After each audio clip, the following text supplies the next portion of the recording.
Greetings, fellow armchair Imagineers and true believers alike. Jacob Weil here.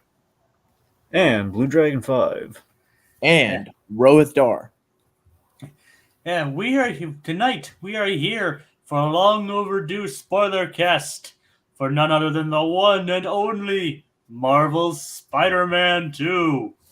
Like previously, I have erroneously mentioned that we have never done a video game discussion on this channel, but Dragon has informed me that previously we did. You guys did discuss the Deadpool and Arkham Origins game, right, Dragon? Yes. All right. But this is the first time we've done one in quite a long time, and definitely the first. We didn't cover the first Spider-Man game, any of the Spider-Man games on this, and we figure this one was long overdue. So that's what we're here for. But before we get into the main meat of this video, which is Spider-Man 2, we are first going to give our thoughts on the first two games. All right. So starting with Spider-Man 1. Well, I mean, the franchise overall, though, we should probably weigh in a little bit on that, shouldn't we? Yeah, we can do that. So, let me tell you something. I love having a series of Spider-Man games similar to kind of the Batman Arkham games, in that these can be definitive takes for the next generation for these characters. As if someone had not seen, like, things have been kind of lauded as like the go-tos for these characters, like Batman the Animated Series, or the Raimi movies, or Spectacular Spider-Man, or what have you.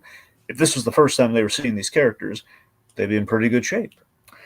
I've been liking.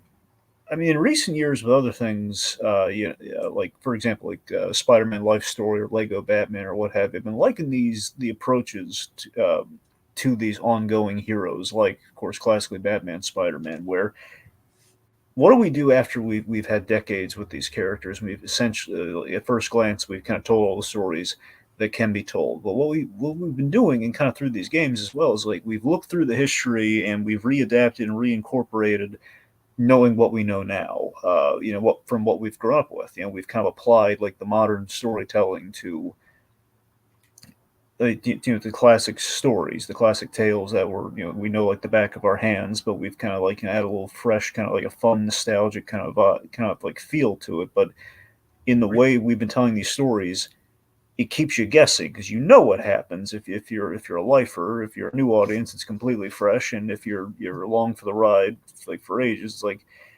yeah, it keeps you guessing to how we shake certain things up, or how we kind of apply, like, what if we did it that way? What if we kind of streamline certain things? It kind of allows you to not run out of steam story wise in doing this, and I think it's been kind of a smart choice that the games like this have been doing. I think it's worked really well for Spider-Man and these Insomniac games. Reinventing the modern mythologies. There you go. Yeah. It's like obviously Arkham Asylum, the Arkham series is an apt comparison to these Yeah. games because that pretty much sent the benchmark for like superhero comic book superhero adaptations into video games. It lit the flare. Yes, essentially. So pretty much every superhero game ever made after that point was going to be compared to Batman Arkham, the Arkham games. Yes. So those comparisons were inevitable. And the funny thing, like I'm a big fan of Spider-Man, of course, but even before that long time, I've been a huge fan of Insomniac. So for me, this series was, an absolute match made in heaven. It's like I remember seeing the announcement and then like seeing, okay, Insomniac, what are they working on? And then oh my god, it's Spider-Man. Not only is it, and it's like a first-party Spider-Man game developed for PlayStation by one of my favorite developers. It was a dream. It was pretty much a dream come true. Someone won the lottery. Yeah. Pretty much, yeah. Like I've been following Insomniac since their PS1 days. I play pretty much all of their games, even some of their more obscure stuff. And of course, I'm quite familiar with Spider-Man through all his various adaptations.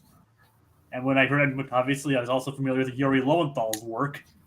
And when I figured out he was voicing Spider-Man, again, we hit the lottery with all this stuff, didn't we, Dragon? Yeah. Came up Millhouse. Oh yeah. And it's like, so obviously we go in with obviously I go in with high expectations, especially with the first game. And I can say it definitely met and exceeded my expectations almost every way. Like especially like, I mean, yes, and even to the point where even the first game did hide the main villain. Once you saw who was in the game, you knew who was going to be. It was more like obviously about the journey getting there, right, Dragon? Yes. Rohit. Yes. It's like the first game definitely knocked it out of the park as far as I'm concerned. Brought it like a fresh new take on Spider-Man. There were we'll probably get into it, but there were a few segments we could have used a bit of ironing out. But overall, it was a very neat, pleasant experience. Definitely one of the best takes on Spider-Man in years. Definitely pulling in from all directions of the Spider-Man mythos, and a worthwhile experience. All right, Yeah. Rohit. Yeah, so it's such an interesting thing to think to compare both the Batman Arkham series and for the Insomniac Spider-Man series, just sort of the starting point. For Batman Arkham Asylum, it came out in 2009, and like it was building on sort of a lot of the game mechanics from the Batman Begins movie tie-in game, which was kind of pretty underrated game. And for that game, it had got sort of the legends of the Batman animated series with Paul Dini being the writer for the game, and the voice legends of Kevin Conroy, rest in peace, Mark Hamill, and Arlene Sorkin to play their respective roles as Batman, Joker, and Harley Quinn. So for that game, for when it came out, the tone, the atmosphere, it was such a landmark. And I think in contrast to Insomniac Spider-Man, it's a kind of a different beast because as far as far as I know, is that for the writing for the first game, it was co-written or there's contributions from Dan Slott, who was then had an ongoing run on the Amazing Spider-Man book and had a lot of big stories and whatnot. So there was that. But outside of Dan Slott, there wasn't really anyone from any prior iteration that was lending their talents, both whether behind the pixels or in front of the pixels. And so it was kind of an interesting thing to see Insomniac Spider-Man just really hit the cultural touchstone into 2018, and not only in like building upon the gameplay, you know, fundamentals that were set out with the Spider-Man 2 video game that were developed and refined and experimented with Friend and Foe, Web and Shadows, the Ultimate Spider-Man game, and even in the Amazing Spider-Man movie tie-in games, to see just kind of a crystallization of form and function to really, not to beat the cliched horse, to really make you feel like Spider-Man.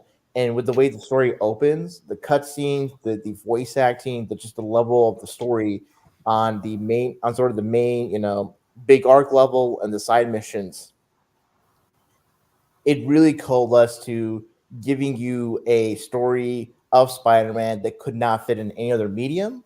And really, as you all mentioned, I think has defined for a certain generation or a certain part of the public their definitive Spider-Man. So I would not be surprised that maybe down the line in future movies, TV shows, all that there's going to be inspiration taken from this video game series so far. And the first game just has a great story, has just great stakes. The voice acting is phenomenal. Yuri Lowenthal is like, in my view, one of the definitive Spider-Mans. And I think with what he had to go through and like emotionally, with the big decision, spoiler, with when Aunt May, dies in front of him, and just the weight of that moment, the weight of that story beat, and just how the overall game, ends on a hopeful and strong note. Um, Great experience, and one of the games I think will hold up a decade or two from now. And the idea to focus on like a more experienced Peter Parker Spider-Man was a smart move. I guess we should probably use that to transition into talking about the first game a little more full on. Yes. Yeah, so I love the first game. I love the status. Bridging off what Jacob was getting into. I love the status quo of Spider-Man 8 years into it. I believe like he starts at 16. He's like I think he's like what is it? No, he starts when he's 15 and he's 23. Right, And that's what it is. Which makes him my age. Oh. Yeah. So it's kind of like a neat touch. It's like, oh, like Peter in this game is like he and I could have gone to high school, together or and basically he was my age when the game came out. Yeah. So yeah, I mean, I love the status quo of it. The Spider-Man who's like 8 years into it, he takes down the Kingpin, which of course allows for like an upset in the status quo of like you have a power vacuum. Yes, leads to a power vacuum, which kind of leads us to kind of a reinterpretation of Brand New Day, which I mean, debatably better than the comic. I know Dan Slott's involved in it, which makes sense if we're going to kind of take some of his material and we're going to kind of update it. And I feel the updates that we made and kind of this kind of readapting of things was. Dan Slott wasn't involved with One More Day, though, right? No, not one. The Brand New Day. Brand New Day is the one that one more day is the whole memory gone. Yeah, that was J. Michael Straczynski, right? Yeah, because Quesada wrote it. I mean, Quesada drew it. Sorry, yeah. But it wasn't his idea. It was kind of forced on him by Marvel. If memory serves, yes, I think that's how it went down. But yeah, because Straczynski, I mean, honestly, there's an element of this game that is JMS. Well, of Spider-Man 2, it's very JMS-esque, but we'll get there. Anyway, but yes, so Dan Slott's Brand New Day, a lot of that kind of plays honestly between both games. There's a lot of influence there. I mean, primarily like the whole Martin Lee thing is very Brand New Day-esque. The idea of like Peter and Mary Jane not being together and kind of working there with the relationship in the game. So love Doc Ock. I'm always a sucker for Doc Ock, period. Mainly because of the Sam Raimi film, but in general, I mean, even Spider-Man the Animated Series, the guy has a cool look. It's a forearms. It's always visually interesting, and the idea, most versions of that character, Doc Ock, there's a bit of a soft spot for Peter Parker. There's something really cool there, and I love everything we did with Doc Ock in this game, the whole rise and fall of the idol mentor approach, like that's great. We found a natural way to work in Miles, which again is kind of that idea of like, here's a modern thing that we did not have back then. If we had this in our toolbox, we definitely would have used it back then. So let's update that. The only iffy part of the game to me was Mary Jane was the iffy part of the game, but I understand why the choices were made with her, because again, they wanted to earn the relationship. If we just start with him with Mary Jane, it kind of takes an aspect of Spider-Man out of there with the struggling love life or the a little. It might have been too easy if he was already with Mary Jane. And again, they're kind of going for the Brand New Day thing, in which they erased the marriage and they kind of had to build that up again. So but they didn't want to do like a 1-for-1 for the whole thing there. So I get it, but the only time it felt like a drag was like we had those stealth segments without direct action, which we definitely fixed in the second game. Yeah. Yeah. So, but there are other parts in the game that kind of like took their place. So before we dive any further, I suppose we have comments we should probably address too. It's like, all right, Little Blue says, have you guys any other streams reviewing, talking about games? Like, as I mentioned in the opening, like a very long time ago, Dragon, I believe Take covered the Deadpool game and Arkham Origins on this channel. And also maybe like a few video game things here and there. Like we did kind of a weird like Let's Play of the Telltale Batman game, which is very rudimentary and very bad. Not the game, I'm saying our coverage of the game. We had no idea what we were doing.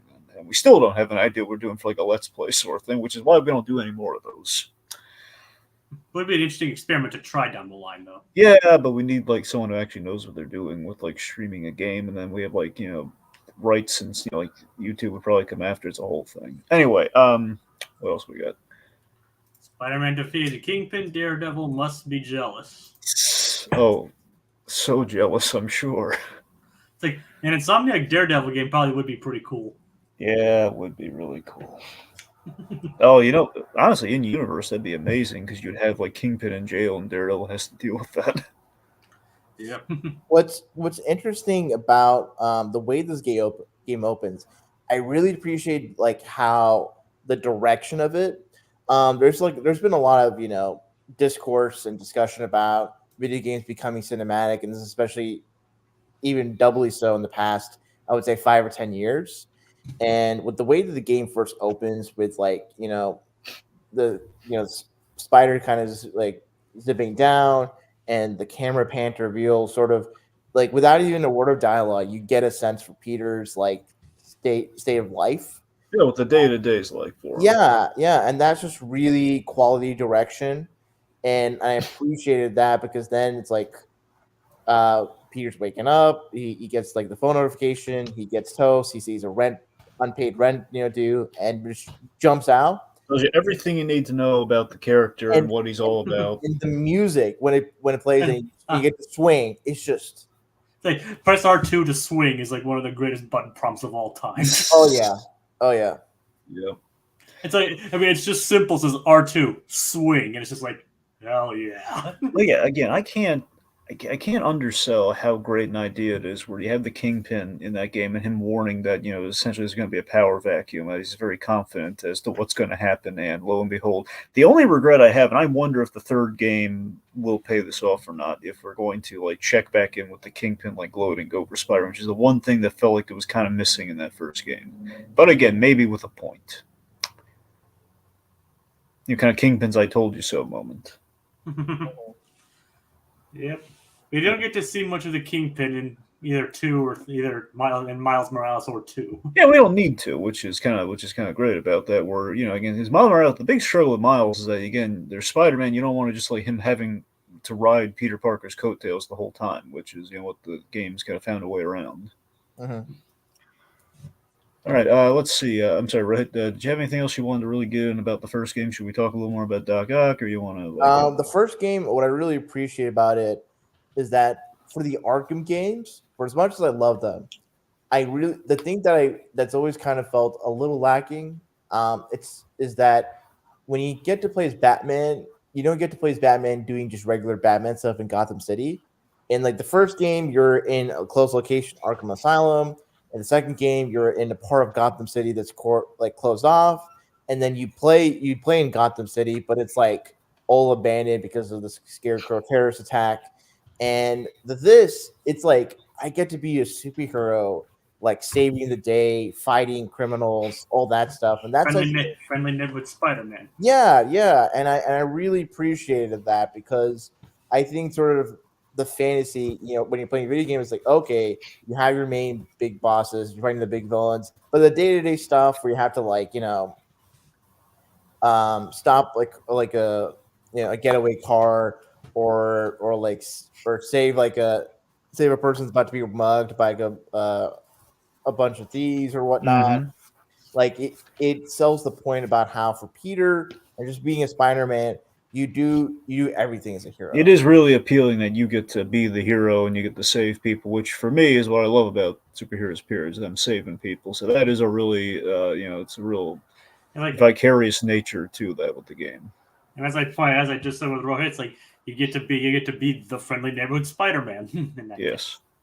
And of course, not to mention the top of that we mentioned before, it has the epic storyline on top of it. Like you get both the grand epic scale, and then you get the smaller, intimate rescuing missions, like things like that. Yeah. It covers both end of the Spider-Man spectrum. Yeah. And I really appreciate in this game, like there's a side mission where you collect different backpacks, and there's like a certain unique item in each backpack. Mm-hmm. And I always appreciate that you get to just basically explore the map of New York City, see certain like iconic landmarks from the Marvel comics. You take the pictures, you get extra points. Yeah, and you open your backpack and you take out, and it's like, oh, it's Aunt May's wheat cakes recipe. Yep. Or Sandman, and it's just like the developers and specifically Insomniac really do a good job in fleshing out and building out this world where Spider-Man, him being 8 years in his career. Like he's had a lot of his main rogues, with Vulture, Shocker, Mysterio, Lizard, Kingpin, and then there's just a few villains that he hasn't yet fought that are then made to be the big. Honestly, think about this: the big three are the ones that we didn't get to. Yeah, So yeah, I think that's a really good creative decision on the part of Insomniac, because then it's like, to really have their version of Spider-Man really stand out, they get to have the opportunity to define the relationship between, because the thing is, in the comics, it's like, for the big three, at least two out of the three, they came into the fray when Spider-Man was at his high school days. And for Venom, he showed up, in the late 80s, early 90s, when, Spider-Man was like already, deep in his career. He was married with MJ, all Yeah. that stuff.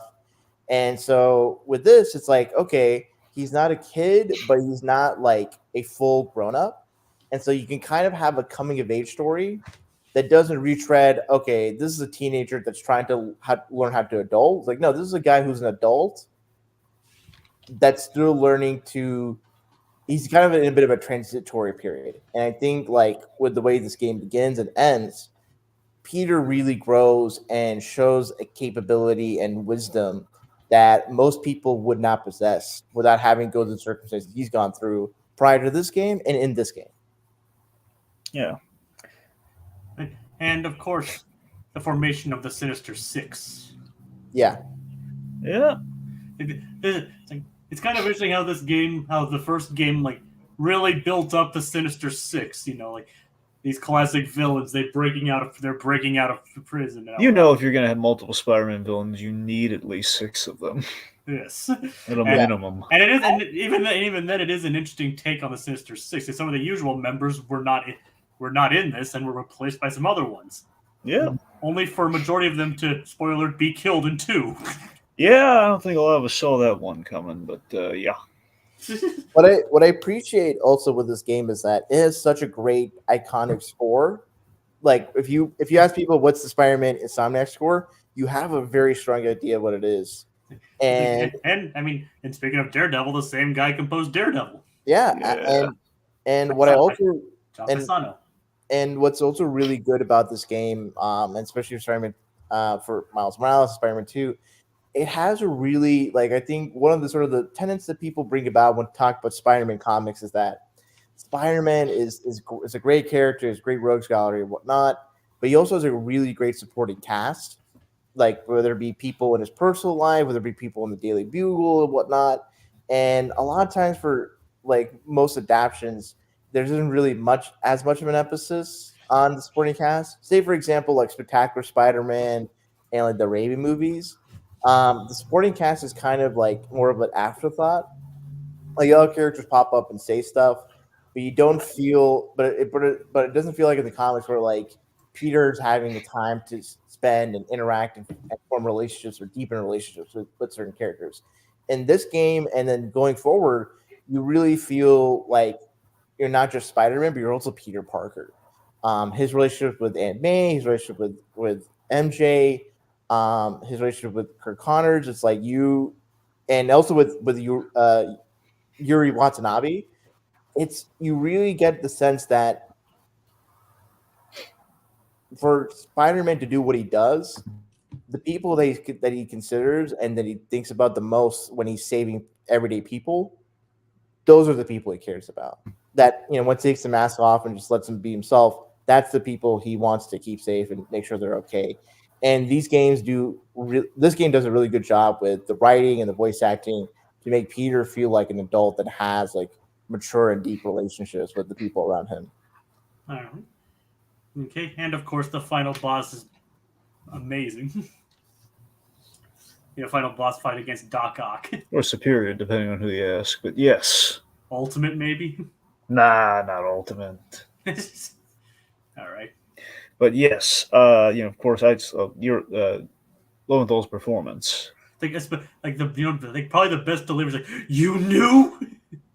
Yep, just that whole, I worshipped you, essentially, It's like you could just hear the heartbreak in his voice. I just love those Doc Ock just writhing like, Peter! I know we can be seeing the high praises of Yuri Lowenthal, and it's well deserved. But William Sawyer's as Doc Ock really knocked it out of the park. Also does a good Penguin impression. I believe he was pretty sure he was the Burgess Meredith Penguin in the Cape Crusaders stuff. He's also Rigby in regular show. Yeah, So good guy. Anywho, but yes, of course, we ended on a lot of emotional kind of gut punch. I think Spider-Man, the reason you love him is that he gets dealt the crappiest hand of life every waking moment, and you just have like you lose his Aunt May, and his mentor tried to kill him and just betrayed him in every way, and just the whole. But what does he do? He just goes on swinging. It gets back up and goes on swinging. Exactly. Yep. He might have the Parker luck, but he also has that. He also has the strength to move on, and that's the really one reason. I mean, let's just say Insomniac really got to the core of why people love Spider-Man. Yep. All right. Okay, so that brings to speak. So again, at the end of the first game, we got Miles bitten by the spider and his powers, and he. So again, it's interesting. Think about this. Admittedly, though, the road to get Miles the spider was kind of contrived, considering he rode on Mary Jane for 30 minutes before biting Miles. Yeah, fair enough. Anyway, I mean, the Destiny Spider. Don't. Why you question the Destiny Spider, Jacob? I'm just saying, we knew it was going to happen eventually. It's just it would have been kind of interesting if Mary Jane had gotten bitten too. Yeah, but that'd be a what if scenario. Yes. Okay, so maybe it's a what if DLC for all we know. It is a nice transition point, kind of a line within all three games that, again, Peter is betrayed by his mentor, and he ends up becoming the mentor to Miles Morales, and we see how that pans out. So that's a really interesting kind of, and he kind of wavers a little bit. Then the second game, that's to some degree, becoming Doc Ock, at least for a moment there, in terms of how dark he kind of goes against his mentor. So that's really interesting. But yeah, so Miles Morales, it's a great spin-off game. It's a great bridge between games in which Miles kind of gets his footing. We get to play as him. We get to kind of see what that's like. Mm-hmm. There's only one drawback to that game for me. Go on. The villain? Yes, the villain. The villain's in. Okay, the villain's just purely, it's like, look, I like the Tinkerer, I like the choice of the Tinkerer, but here's the thing, and it's kind of a pattern that's in all the games, and initially I was going to pull a thread on it, but when I look at it, it's like, well, the whole point of Spider-Man, so many ways in which we do it, is that he knows a lot of these guys, and a lot of them kind of relate to, people he knows, and that sort of stuff. So, the big sell of Spider-Man bad guys that they're human foes. It's a staple of Spider-Man. By the same token, though, a friend turning enemy, I know that's in the DNA of a lot of Spider-Man characters. But by the same token, though, it's like it really feels like we contrived. Like, oh, Miles has this friend we never set up, Finn, who happens to be the Tinkerer. It feels a little easy, and happens to be a terrorist. And plus she's not that smart with her actions in the third act. I don't know. It's like she was the weak part of that game. She blames. It's like I know I'm the one who bombed your mom's event, but it's still all your fault, Miles. Yeah. So I mean, it's essentially what her actions boiled down to. Like she's the one who commits these acts of terrorism, but she blames Miles. Like, oh, you're Spider-Man. How dare you? So it's a little easy, just her having the bad guy be her, period, and then just it's like her rationale does not get better from there. I mean, they didn't even try to really rationalize it in a way that makes sense. Like she's a terrorist. It's fine. Look at the fucking Winter Soldier. We're fine. The whole thing was that her brother was going to, whistle blow about what was happening in Roxxon, and he got killed in the process. Yeah. So with her, doing the things that she does, there is a reason. I think the thing is, it's like no, it's not that. It's like literally the city's blowing up around you. Maybe stop that part. Yeah, no, I think I that's like what Pinch. Literally look up. That's all she's gonna do. Like look around. Yeah, this is kind of where I think after the first game, with not having a comic book writer being involved in the writing for Miles Morales and Spider-Man 2, it's kind of the thing where not to say that video game writers can't write their worth, but I feel like if you were to compare the writing quality of Arkham Asylum, Arkham City, with that of Arkham Origins and Arkham Knight, and then seeing from Spider-Man 1 to Spider-Man Miles Morales. Well, Arkham Knight's not you have Jeff Johns on Arkham Knight, so I don't know if that's a good comparison. Did he actually do wrote the story or contributed? Well, I understood he wrote that game, but I double check if anyone else was on there with him. But they made a big deal about Jeff Johns worked on Arkham Knight in lieu of Paul Dini. Yeah, that wasn't a very good choice, was it? Well, Jeff Johns kind of wavers on events sometimes. I mean, Jeff Johns is a good writer, but He is, but he's a great conceptualist. I mean, I don't see Jeff John's name in the Wikipedia. Like, it's of the writers. It's Sefton Hill, and Paul Crocker. I believe are the two writers on that. Yeah, so according to this, Rocksteady opted to use its own writers for the main story with collaboration quotes by comic book writer Jeff Johns. Oh, okay, that's what it was then. Never mind. Forget what that's what I was thinking. According to them, they believed that they were familiar enough with the material to do it themselves. They really made a big deal about Jeff Johns, though. I'll say that much. Even if that's what happened, that's in the market, and they kept saying Jeff Johns is attached on this. Yep, and Paul Dini's like, nope, I'm not involved. Such a mistake. There's a DC kind of kicked around Paul Dini in the wrong ways, like industry wise. Like every time it's like, hey, we're doing a Zatanna movie. It's like, hey, maybe call up Dini and put him on there. Like he says, like, they have hey, Dini, you want to consult on this? Like, oh sure, but he knows they're not going to listen to him. Is the problem? Yeah, sad. Anyway, yeah. So what my point was is that like it seems that for whatever writers Insomniac has, they kind of lose sort of the creative flair and just and be able to ground and develop, certain things. And I think it's especially even more apparent in Spider-Man 2 once we get to that. For Spider-Man Miles Morales, though, I really appreciate them making an effort to flesh out his supporting cast, give like a flair for sort of the cultural heritage he has, being Afro-Latino. I really like their depiction of the Prowler in this game. It's certainly a marked difference from say how the Prowler's portrayed in both the Ultimate Marvel comics and in the Into the Spider-Verse movie. But I think his character and his like conflict with Miles is really well done. And I think that's some of the best written and most engaging parts of the game. I still think that the Into the Spider-Verse version was better than this one. Sure. Oh no! Like Mahershala Ali as Prowler is just really fun and really engaging, and especially with the score he has is really good. Mm-hmm. But I think this version does a solid job of like if I think back to what's the best parts of Miles Morales, it's like Miles' relationship with Uncle Aaron and their dynamic and like the arc of their conflict and reconciling and coming together as a family. That I think was really good. Well done. And Mahershala Ali's now all over the place when it comes to Marvel. Oh yeah, it's like Cottonmouth, Uncle Aaron, and now Blade. We haven't seen him as Blade though, but he will be Blade. We've heard him as Blade. Though. I know we've heard him. We have not seen him.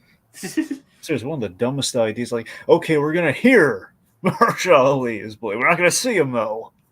Yes, he's gonna be there, but he's gonna be off screen. Not even like a silhouette of him. He's just gonna be completely off screen. We'll see him next year, guys. We'll see him. Yeah, fat chance we'll see him.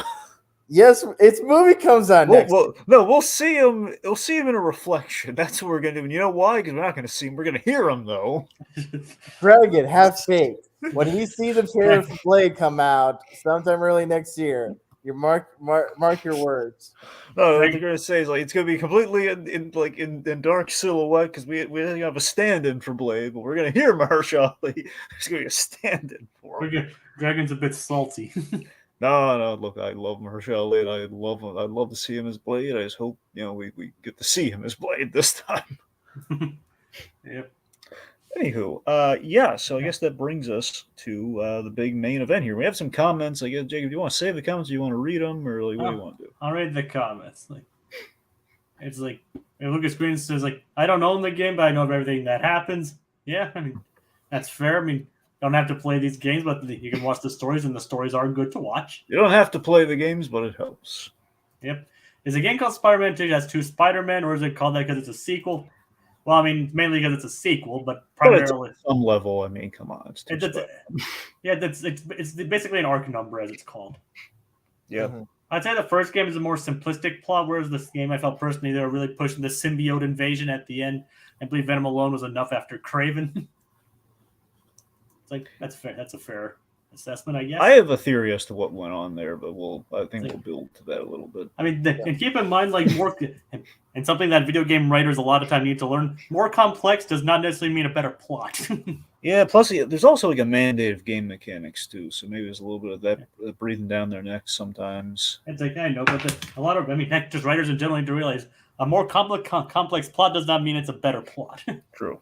If you don't have like, especially with Spider-Man 2 having a relatively short runtime, like for the main story, like that kind of makes things like if you have like a longer runtime, then a complex plot is like fine, because then with the video game structure you can like goes the ins and outs and really fill it out. But with the way the story is structured for the second game, it certainly feels a bit of a rushed operation, even though a lot of this game works. A lot of Spider-Man 2 works well. Are Venom and Kraven in this game because Sony's trying to... Now, Sony, but PlayStation is completely separate from... I mean, PlayStation is owned by Sony, but Sony themselves don't mandate the plots of the games. Well, no, I think it's just saying just the selection of those characters specifically. Is it like collectively, hey, we're like pushing Spider-Man things? But my 90, I'm probably 98% sure of this is no. Well, here's what I think, Kevin. Okay. No, because Venom again with the black suit. Logically, we're gonna do that. Obviously, the thing we got to do with Spider-Man at some point. It's a huge thing with the characters. That's why we're getting Venom. Kraven was left out of the first game with the Sinister Six. He's a logical go-to. So I'm gonna say no. However, I think us playing as Venom for a little bit, that is probably to some point. I do feel that might have been like, okay, well, the Venom movies are big. You want to play as Venom, so we'll let him play as Venom for a bit. That, I think, is a little bit of advertising for Venom 3's coming out. Let's give people a little taste of it. Or it's just that because Insomniac knew that people would want to play as Venom. I mean, yeah, but I don't know. I'm just saying, like, it's given we do it so briefly, that feels a little bit like Dragon, here we go. It's brief, but it's amazing. It's not.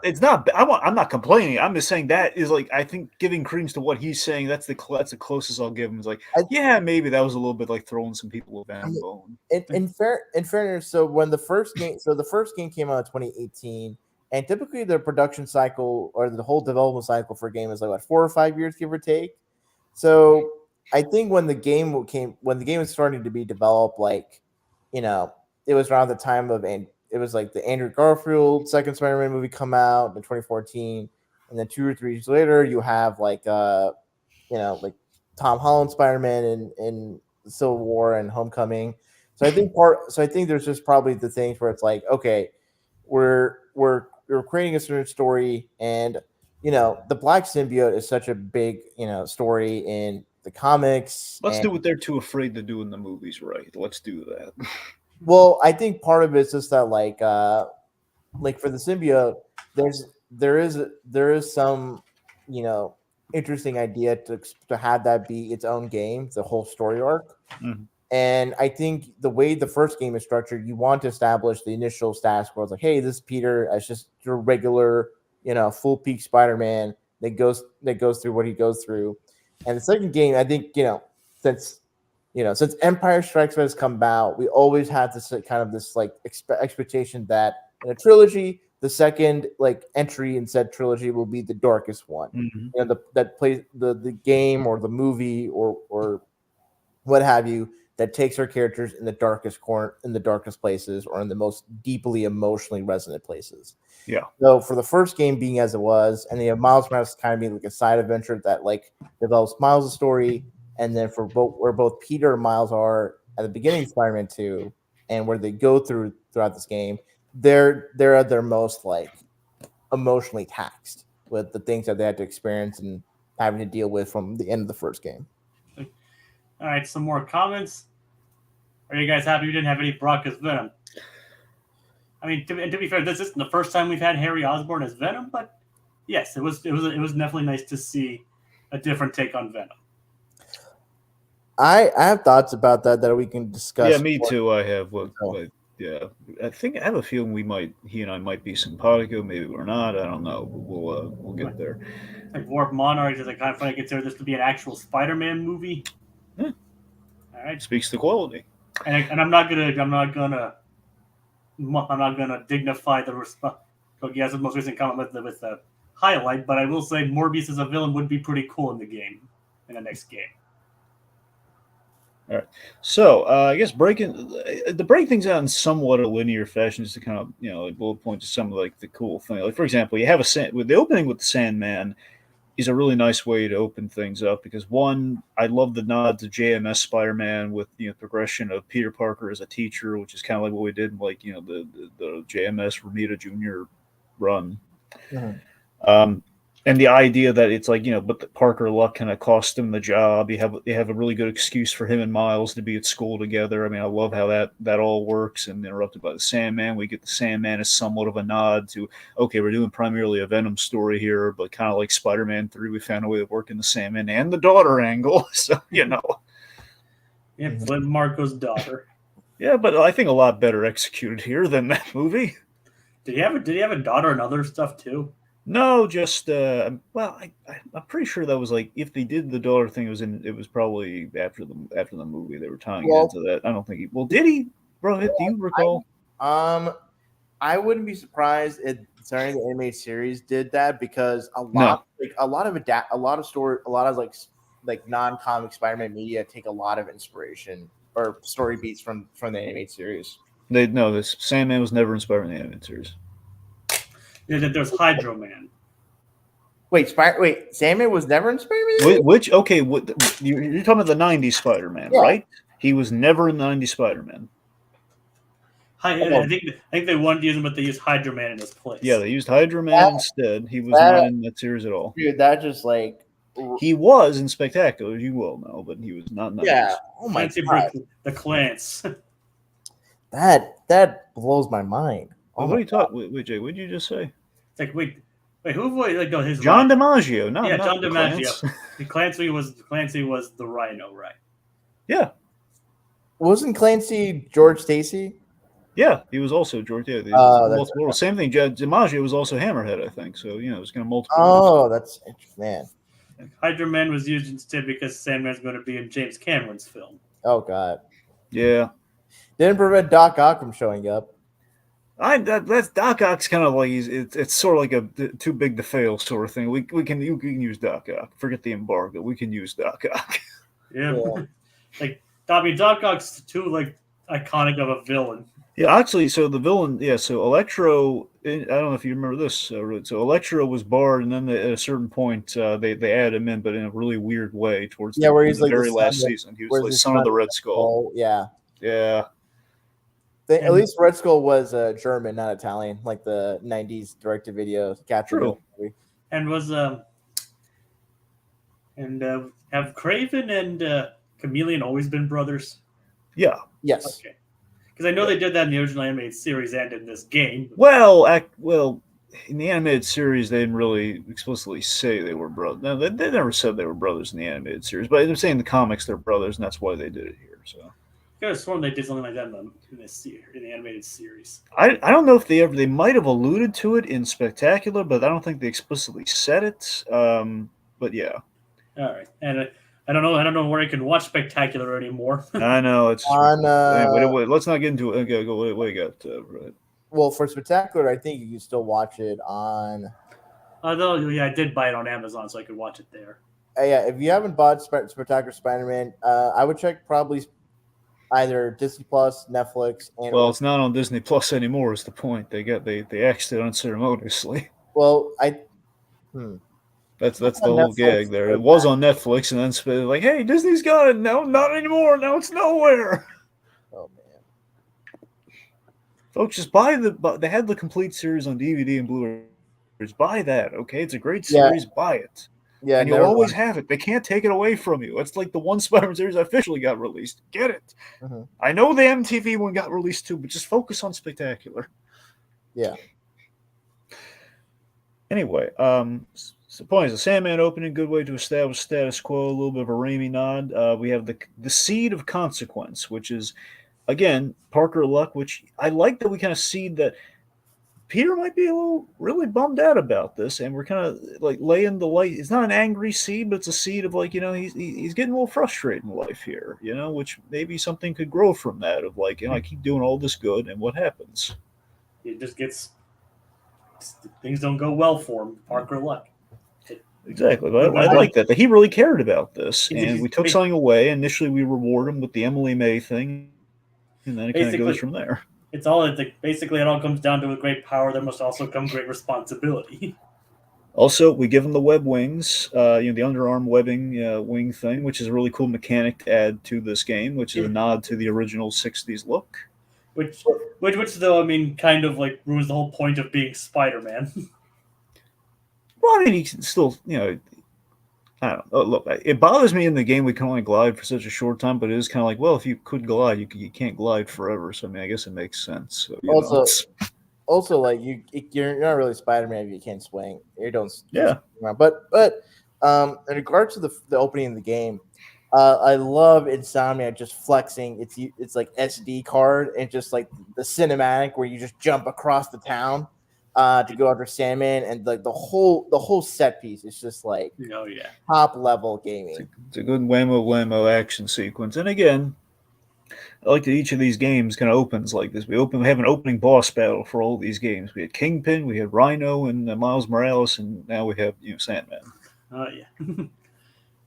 All right, so Harry's return. So this is interesting. We foreshadowed the whole Harry thing in the first game, where he's in quotes in Europe, which we always do when Harry's got a problem in the comics. Like, oh, he was in Europe, he was abroad. Norman sent him all over the place to pretend there's no problems there. It's like, but when he wasn't in Europe, he was in basically a bacta tank the whole time. Exactly. So but we also, I'm saying we had the thing where Peter's going around. We had like the side mission about the science projects that Harry's like do a little recording for him and gave him a little side quest in. So we established that Harry, friend of Peter Parker, has an interest in science and has gone AWOL, and we reveal at the end of that game, symbiote probably being used as a cure for his ailment. And now we've only seen, to my knowledge, we've seen this at least one other time where Harry got the symbiote instead of Eddie Brock, and that was a nod to the Ultimate Spider-Man cartoon, if memory serves. I don't know if we did anywhere else with him, but that's where I remember seeing it. I mean, that's the place I remember seeing Harry as Venom. Which I wasn't crazy about it there. Here, I like it a lot better because for a few reasons. So with the Eddie Brock thing, Harry in this game, in general, here's the thing.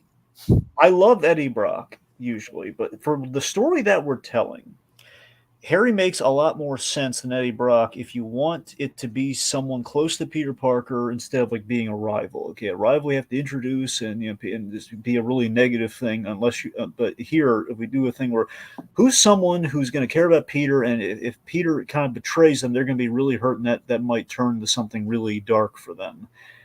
If maybe like an inverse, a competition with Miles, like someone who might feel a little jealous, someone who could be sick, someone who could be in peril, someone who's going to have look at Spectacular Spider-Man. Some people like it, some people don't, with the whole Eddie Brock thing of like Peter and Eddie Brock have been friends for a long time, and that's fine and dandy, but we also have Harry Osborn in that show. So if we streamline it to just be Harry Osborn, that makes a lot of sense. Well, the whole Eddie Brock and Peter being friends was actually from the Ultimate Spider-Man comic. Yeah, that's what I'm saying. So they adapted that from Ultimate Spider-Man, but I'm saying that's one way you can tell that story, but you're also adding like another spoke to the mythology versus like it's kind of we're adding more versus subtracting more, like, keeping it kind of lean. Where we have a character who knows Peter, who is friends with him, who if he knew he was Spider, might be a little jealous for all we know. No, and the thing, and actually.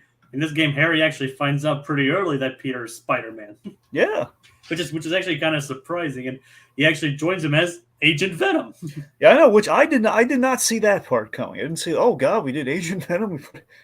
We did with Harry. It's kind of cool. Well, we don't really call him Agent Venom here. Oh no, but you know what I mean. He looks exactly like Agent Venom. Exactly. I was like, oh, it's Agent Venom. Yeah. No, I think with. I really think Eddie Brock. There's something being missed out on not having Eddie Brock be Venom in the Insomniac universe, because with Harry Osborn being Venom, there is sort of a repeat. There is a pattern that's being established that kind of is like the whole like one of the big bad. There's like two big bads, and one of them is someone that's close to one of the heroes. Yeah. And I think like here's the thing. It's like for Harry, the way he's characterized this game, I really like Harry. Like I think someone brought up. It's like he's like a cool guy, and the scenes where he's just you as Peter, just hanging out with Harry, doing like regular like guy stuff. Yeah. It's like you would think on paper, it's like, oh, that's gonna be boring, but it's like there is a charming, there is a sort of level of charm and sincerity to it that like, oh, these guys are good close. I mean, like especially like the Coney Island scene. Yeah, but the thing is that it's a but the thing is, Harry in this is he's a marked difference from he's very different from how Harry Osborn's typically portrayed, because in the comics, like for the most part, like Harry like it is portrayed as a guy who is very much under his father's thumb, is kind of weak-willed, and when he gets into drugs, like he gets into drugs because he wants to escape like feeling like a burden to his dad and not measuring up, and how Peter's viewed in a more positive light. In the like this is especially consistent in like Spectacular Spider-Man, and then for the Raimi films and like for for the web films, when Harry Osborn shows up, he's like this really affluent guy that when he hangs out with Peter, it just feels weird that like this rich guy could hang out with anyone, but is hanging out with this dorky nerdy guy. Whereas for Peter, like when he gets introduced to Harry, he gets introduced to him in college. Like that's how they become friends, and the whole drama with Harry Osborn and all that stuff. But in this, it's like I really buy that Harry is, with how he's characterized, his personalities, like, and like when I see the flashback, he has like the beanie and like the way he distracts the guards, that flashback with like doing the Rick roll. I was like, oh, this guy is a dork as much as Peter, and that's why they're friends. And I think money, it's the only difference. No, but I think a lot of what made Harry, like what makes this Harry who he is in this game is like from his mom. And so when at the end of that flashback, when Harry hears about his mom passing away, and then everything that went afterwards, it's like, oh, like there's a part of him that's missing, and that's something that the symbiote takes advantage of. But my thing is that for Harry Osborn, like he's a close friend of Peter and there's something emotional, but the idea of Venom and like the way it was introduced, and especially with Eddie Brock, the whole thing was that the name Venom was because for Eddie Brock, and this I think part of why Eddie Brock couldn't be Venom in this is that at the beginning of this franchise, we have Peter be really devoted. And this is what I like about this Peter, is that he's very into his scientific pursuits. With like, in the first game, he's with Doc Ock, and then at the beginning of the second game, he's a science teacher, and then he falls in with the Emily May Foundation. And because of that, he's not really a prominent part of the daily. He's not a part of the Daily Bugle at the beginning of this franchise. Yeah, Mary Jane is really. Yeah. And so because of that, like the whole point of Eddie Brock is that he's come in. He cuts corners as a reporter. He takes a few photos of this one guy asserting that he's like a serial killer or whatever. Yeah, the Senator. Yeah, the Senator. Yeah, and then he gets let go. And he gets vengeance. He's angry. He's like lifting weights, all that stuff. And he gets the Venom thing. And the whole idea of him, he's spinning Venom. He blames all of his problems on Peter Parker / Spider-Man. That's how mainly Spider-Man, and that's how he'll be Venom to his. Yeah, he spits venom, like he spits vitriol, like with the whole like implicating that one person.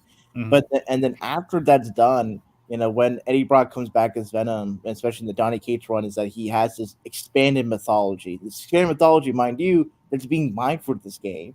And he's more of an anti-hero, really more of a hero than he was in the 90s when he was the Lethal Protector. And was a bit of like a darkly comic, like Max, the Mask kind of character.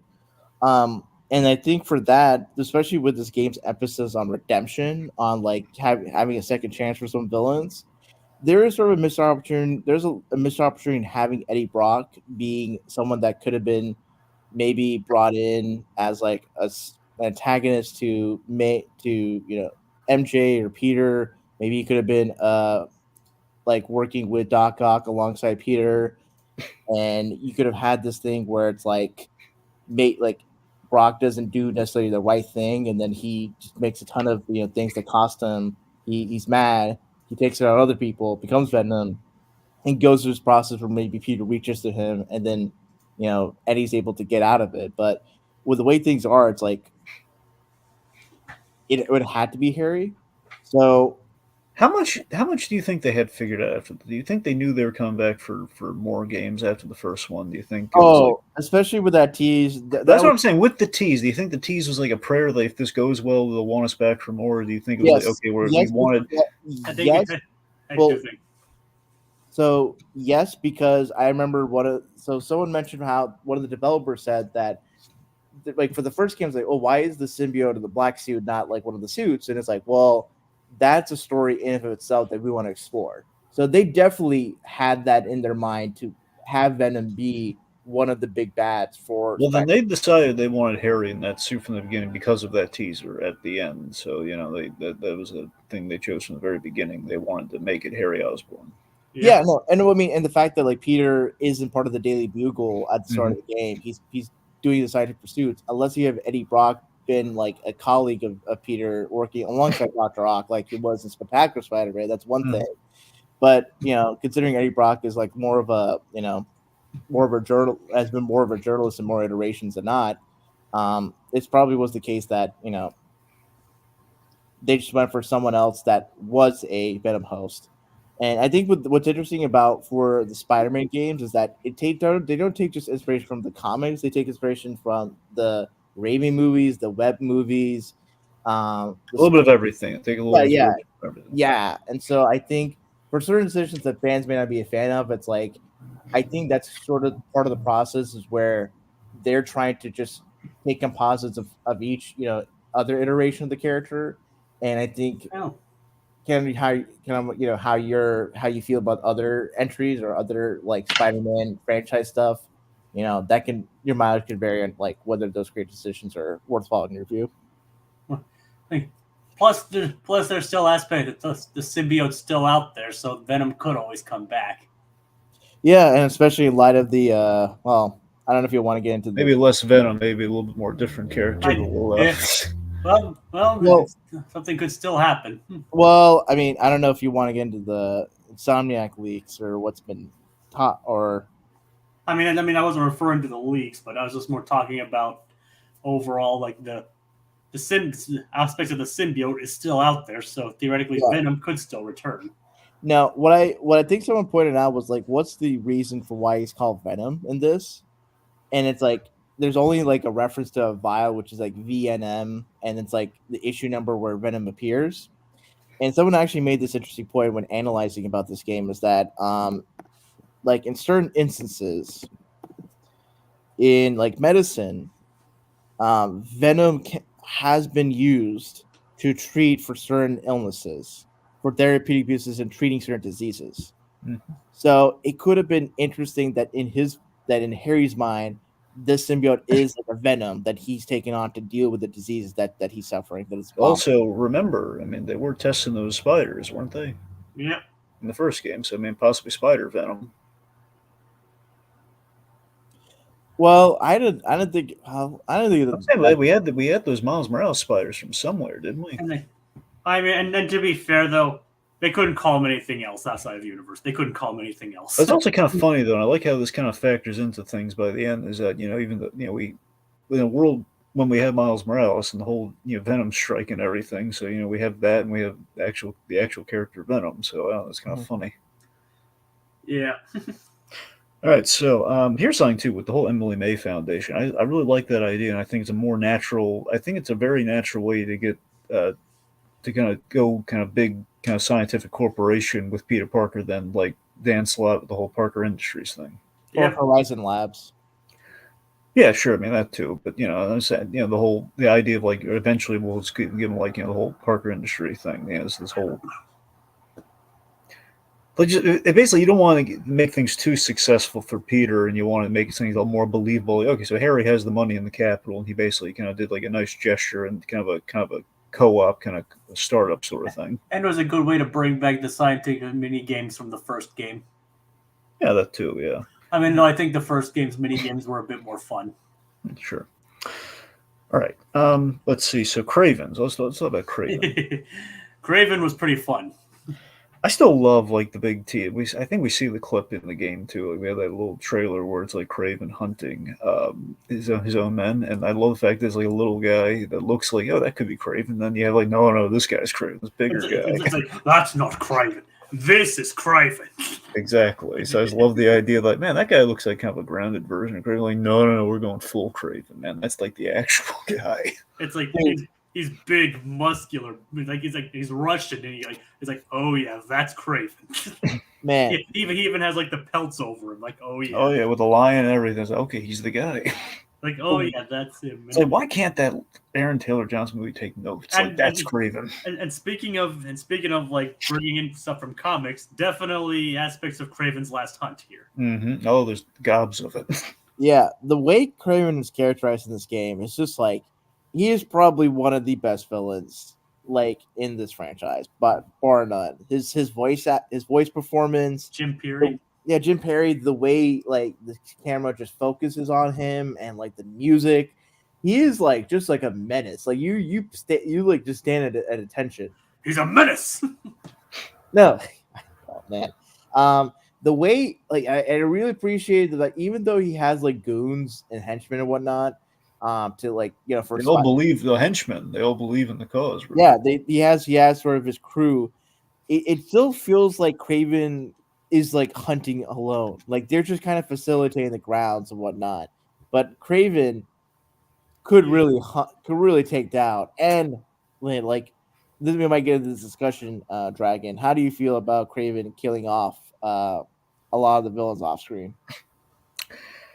Well, I mean, killing the villains, period. I mean, already, we had the whole, the breakout with Scorpion and, the Scorpion and Martin Lee and everything.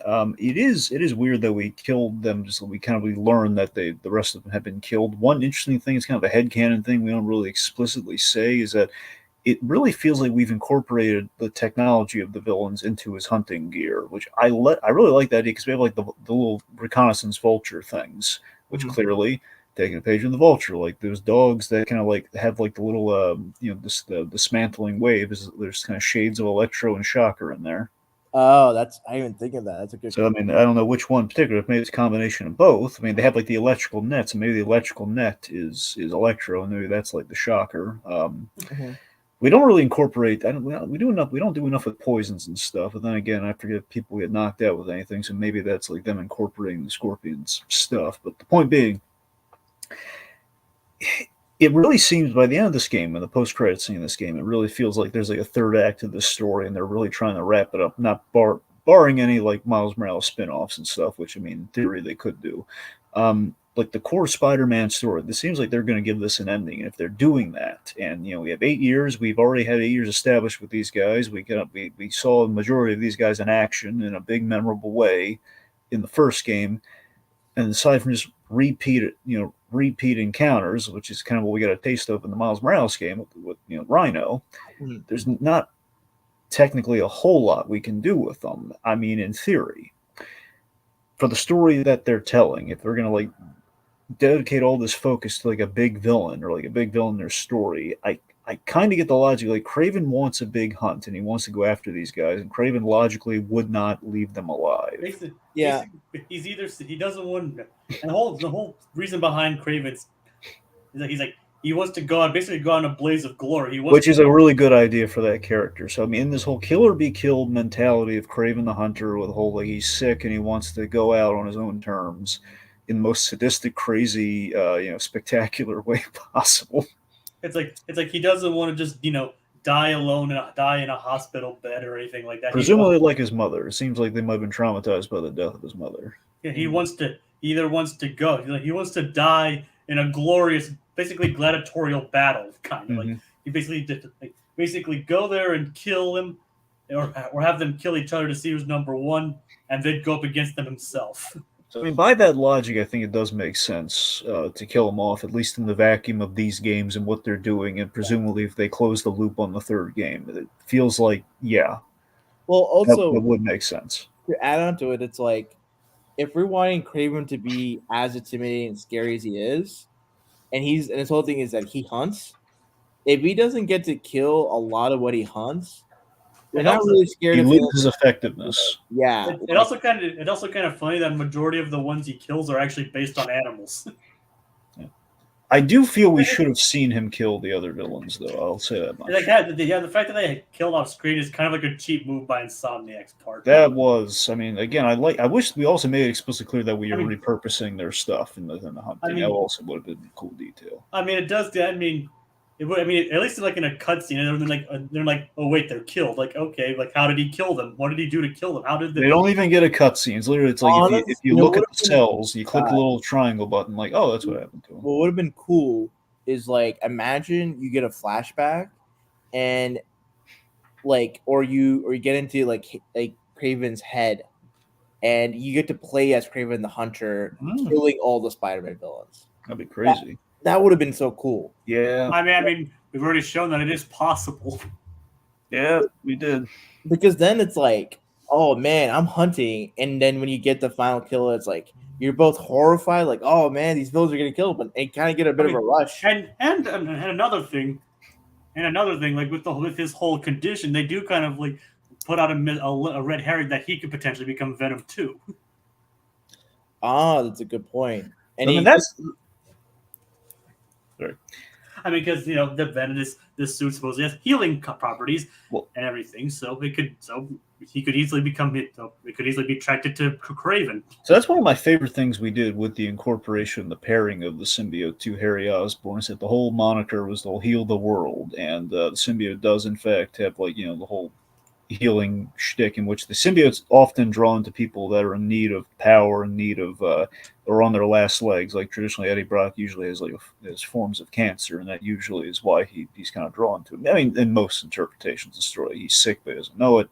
Yeah, and it also kind of gives a bit of a logic to like how does the symbiote species able to last as long as they do? Is that it's not just people wanting power, but it's like if they're preying on weak animals or weak sentient beings, of course that weak being wouldn't want to get rid of the symbiote. That's how they're able to survive or even live in the first place.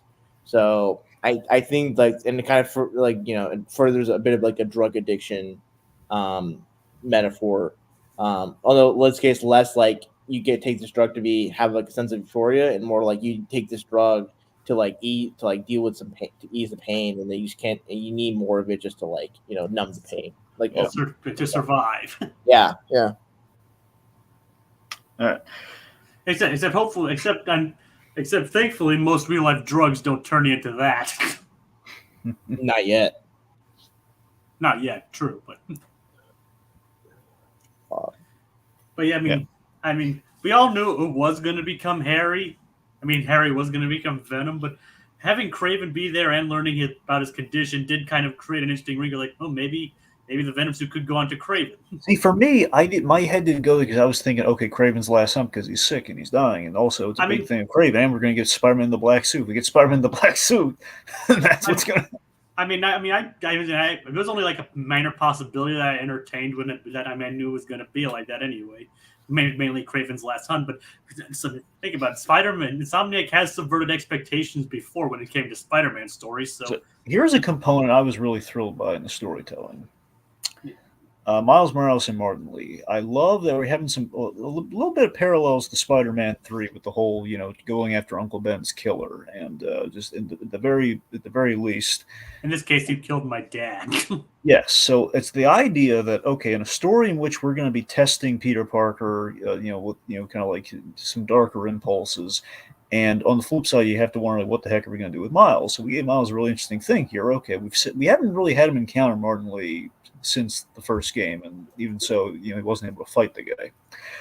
So here it's that we're going to put Miles on a similar path of Peter, only he's going to be really tempted to do something really bad here, justifiably, it would seem. Like this guy did something really horrible, and he's escaped, and he seemingly doesn't feel bad about it.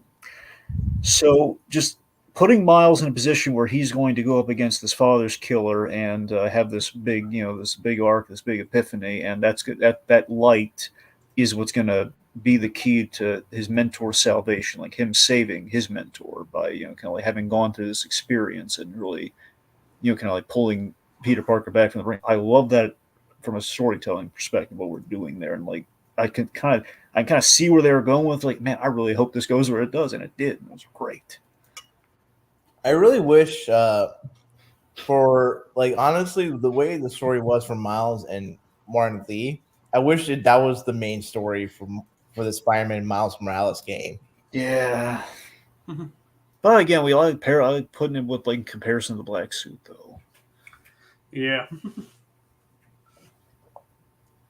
Anyway. True, but I just think it's like, man, like the way like how Miles is characterized and what he has to go through is such an interesting place because you have Peter with his adult issues and you have Miles as a teen that kind of has his own particular issues of like, well, what do I want to do with my life? It's like I want to get in college, but this doesn't really feel focused. It's so weird given like the music focus when we're so used to the art focus. And a majority of Miles' story in this game is like, okay, I need to write this essay. Wait, I need to write that essay. Like, oh wait, I need to get back to writing my essay.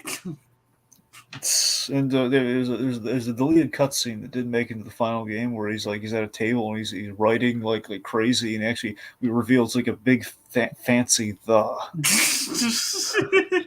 All right, like almost there and done. The break time. I would love a scene where like Miles is like it's almost it's like it's at 11 o'clock and the essay's due in an hour, so he's got to like just fucking like type, like he has spider speed, so he's just typing like a full on like. Then all the keys are stuck to his fingers. I think with the music thing, I think it was trying to go for why I think they went for Miles doing like a weird like music tech combined degree is probably because like one, they wanted they have Miles be like a bit of a science guy, the first game, and two, I think they want to take some inspiration from like the Into the Spider-Verse version, and while Miles is into art, he's also into he's also into music, with him and his uncle, Yeah, I think it was mainly so they could have like the Sonic thing for the symbiotes, the main reason they gave them the music thing. True. I mean, outside the universe, but I think in universe, it's like it's probably just connect. It's like that's kind of the way you can apply science technology in a creative ways through like music and like mixing beats and all that. The side mission was nice when he was like saving he's recovering the jazz museum stuff. Yeah, that like him having sort of like the music passion like makes sort of that mission of like the Harlem Renaissance and like jazz and all that stuff really emotionally poignant for Miles' character. Yeah. All right, let's see. So, Coney Island. In general, it's nice that we're exploring New York. The friendship of Harry, Peter, and Mary Jane. You're seeing a little bit of a love story go on there, which is nice. I actually do have a funny story involving that, involving the Coney Island scene. Yeah. It's like one time I was going around, doing like the mini games and things like that. It's like, and just while they were off doing something, I had Peter sit down on a bench. Mm-hmm. But the game soft locked and I couldn't get up. So I basically had Peter sitting on a bench and unable to get out. Peter Parker was bested by a bench. You benched him, Jacob. You benched Peter Parker in his own game. And the thing is, I actually went online to check. Apparently, I wasn't the only one with that issue. God. It's like Peter Parker couldn't sit down on a bench. I couldn't even pause or do anything. I had to literally stop the game and reload.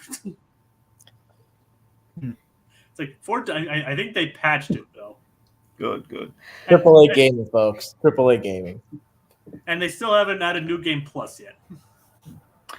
All right, so we have the Mysterium. So let's talk about Mysterio. Who here? I got a weird story about Mysterio.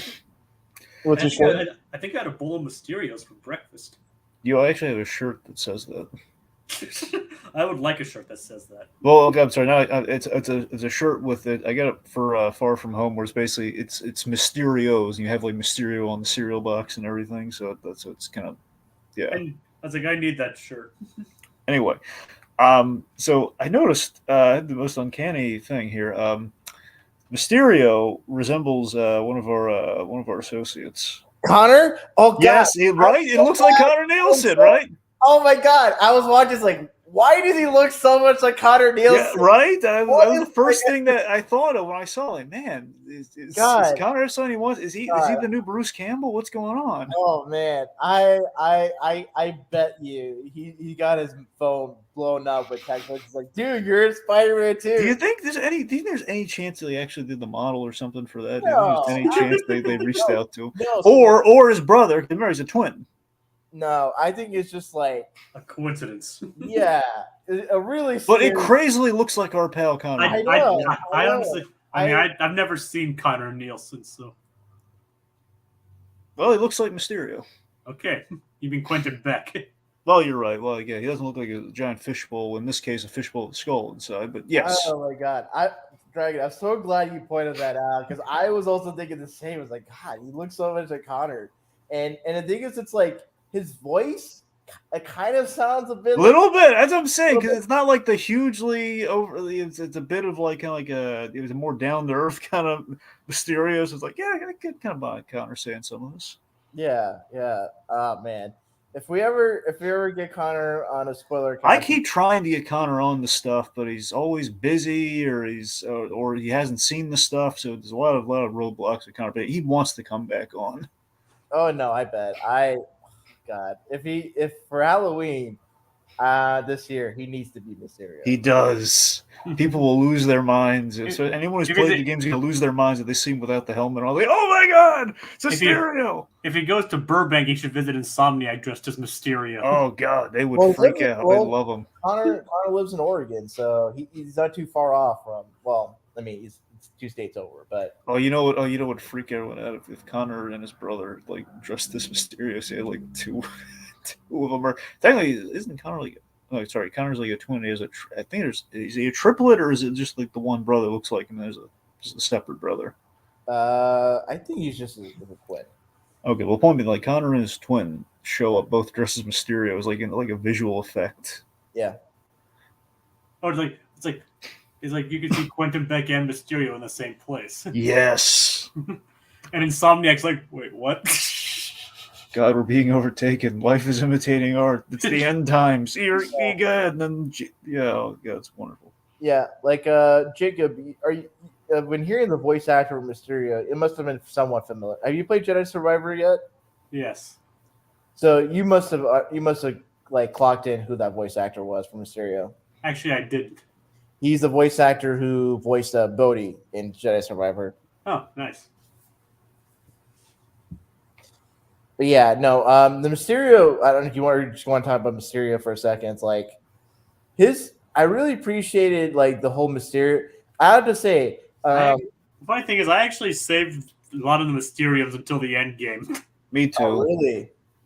I always try to go through a lot of the side missions. I did too, but I was like, the Mysteriums, like they're just like, okay, I'll just save those for later, and then I ended up like saving them like for one of the last things I did. Man, that was a lot of like. I finished the game in a week. The most annoying one was the one where you can't get hit. Yeah. Those were those side missions were probably the toughest out of anything in the game. Just the sheer amount of like foes that come in, you have to, and like when Mysterio like comes out to play, you have to just like swing toss, shoot webs, just like cut the difference, cut the distance between you and him, and you have to push people off the edge. Yeah. That one also was really was another. You had to avoid getting hit by a train. It's like. I think it was like get these people hit, but like what I did for that was like or defeat them on time. I had them get hit by the train. That was I know I did that too. That was really cool. It's probably the way they intended us to win that one. I just love the fact that it's like Spider-Man and trains. Just the runner keeps on going. Spider-Man has an allergy to trains. It's like I swear that worked last time. Remember he said that in the first. Because I could have sworn that worked last time. Yeah. Speaking of trains, so last night, a friend and I watched the commentary for Dark Phoenix. And Yeah. I'll break. So, as I was watching the commentary, my friend mentioned that he apparently like on this tour website, whatever. It's like because at the end of Dark Phoenix, it's like there's like a train sequence, and apparently it's like there was like a South Korean investor. So it's like, oh, like movies with trains in them are really go really well and really popular in South Korea. And then that apparently was part of the reasoning for why there's a whole train sequence in the third act of Dark Phoenix, as well as like, yeah. But just a little like little train facts to go along with this discussion. Only works for Spider-Man, Korea. South Korea. Plus, it was still Korea, though. Yeah, but there's a difference. All right, fine. South Korea. It's easier to say Korea, but there is really a big difference. All right, fine. But yeah, I mean, speaking of, it's like, all right, so we covered the Mysteriums, like, which is a pretty interesting twist that Quentin Beck actually was on the up and up, and it was So that's the thing. The fact that we have the villains on a bit of a redemptive path is really refreshing at Coney Island. Yeah. Like, including Tombstone. Yeah, Tombstone, that's the thing. I mean, here's the thing. Traditional Tombstone, I'd kind of buy that from, but like the biker Tombstone, I'm not sure. It's like Tombstone. We didn't even see in the first game that Tombstone like did have a bit of respect for Spider-Man. He did. And here it's like, oh no, it's Tombstone. And then he just like flips the go kart over and just lets him go on. It's just like, no, he's actually being helpful. Love that. Yeah, Spectacular Spider-Man Tombstone would not do that. But Tombstone, he essentially was the kingpin in that show, though. Yeah. So, but yeah, I appreciate though. I think it's like it's kind of an interesting place. It's like because post this game, it's like you're gonna have to bring in a lot of new villains because some of the villains were killed off or some of the villains were redeemed, and at that point, it's like, well, we'll get to it like when we get to the end of the game when we're talking about sort of what's the future, but. I appreciated that, like, when there was talk about like the character, like certain villains being redeemed, it wasn't just lip service, and it's like, oh, like these characters come back and that's a tragedy. It was like, no, these characters are like remain good, and Spider-Man gets to see that, and I think that's such an interesting way to really see like. I think Tombstone's redemption is key to the plot too. Yeah, and it's also really interesting for Spider-Man as a character. Like in the comics and in movies and TV and all that stuff, it's like very rarely do you see a lot of villains like get redeemed and stay redeemed. Like in the comics, like Sandman was redeemed for a bit and it was like a member of the Avengers for a while. And there was like Rhino sometimes is on the up and up for a bit. And yeah, but for the most part, like Spider-Man villains just kind of are, they're too greedy and just want to get as much money as they want and don't want to work a 9-to-5 job, or some of them are just broken mentally, so you can't really like redeem them or rehabilitate them to a proper degree of conformity with society. So, but I think in this game franchise, it's really cool to see like some of the villains have a chance to turn into a new leaf. And I think for Spider-Man, like when he's kind of going through darkest moments about what happened to May and from Martin Lee's Mr. Negative, I think there is sort of an optimistic perspective that not every person can be redeemed or be brought back in the light, but that doesn't mean no one can. And I think that's what keeps Spider-Man going, whether it's just as Spider-Man or as Peter Parker, there is some hope to make the world a better place. He's got a better track record than Batman, unfortunately. Yeah. Try as he might, though. Yeah. Yeah. It's like if we're going to continue our discussion on side missions, we could bring Yuri back into the fray. I guess. So, so Wraith. Yeah. So, let's establish. So Yuri, she was one of the good parts of the first game. Mm-hmm. And in the DLC, we have sort of this like DLC trilogy where first we have Spider-Man friend Black Cat. Black Cat is Black Cat. She's great, sexy, all that stuff. Mm-hmm. And in the second game, you have sort of the crack showing up in Yuri Watanabe's character with Hammerhead kind of pushing her limits, and things end up where they are. Then in the third DLC, where it's Spider-Man teaming up with Silver Sable and stopping Hammerhead in his robotic form. Yuri Watanabe goes through a really dark path that we see sort of the results of, and then now He tries blowing his head off. yeah, It's like it obviously doesn't go because of the whole Hammerhead.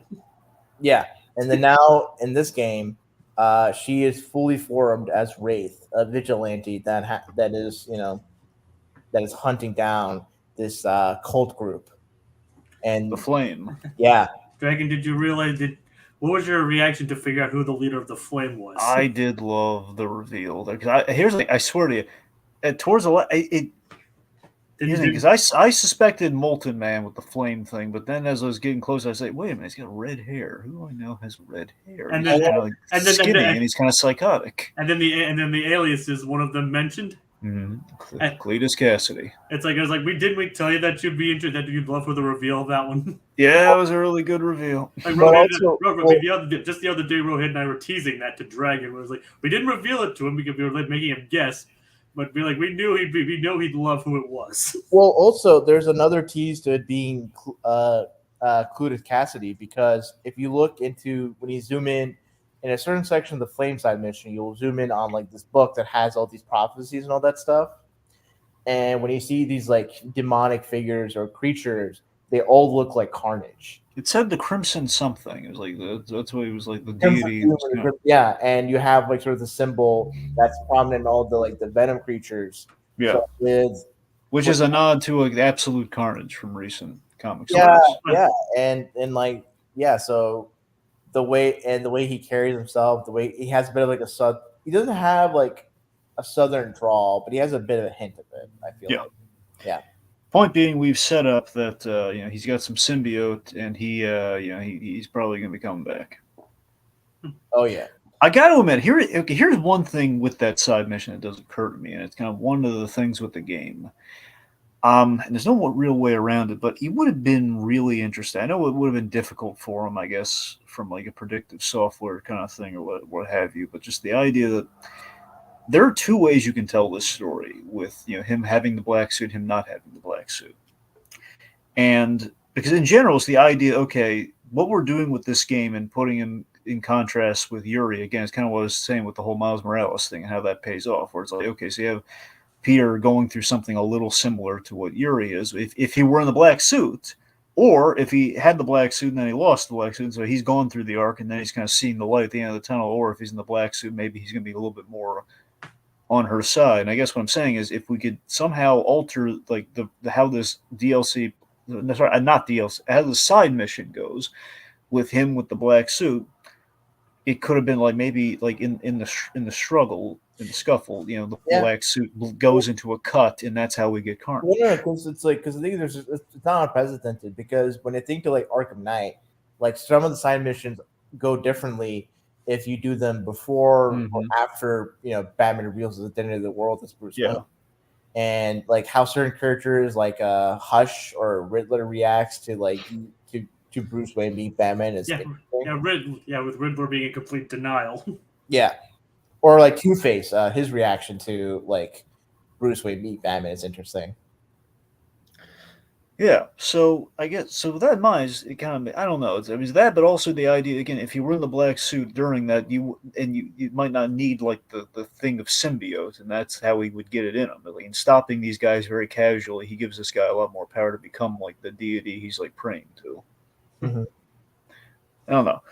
It's but overall though, I do like what they're going for there. Either way, just the idea, he's Yuri is definitely going more the pun. It's kind of the closest thing where you get to Punisher in these games. It kind of feels like because she's going further than basically doing Spider-Man's one rule of never. She's basically killing. Yeah. She didn't need to fight him though. It was a little much. It's like she felt that was the only way to get her point across. That's what I'm saying, just to get her point across versus like he wasn't like deliberately stopping her from like trying to kill a guy in that moment, was she?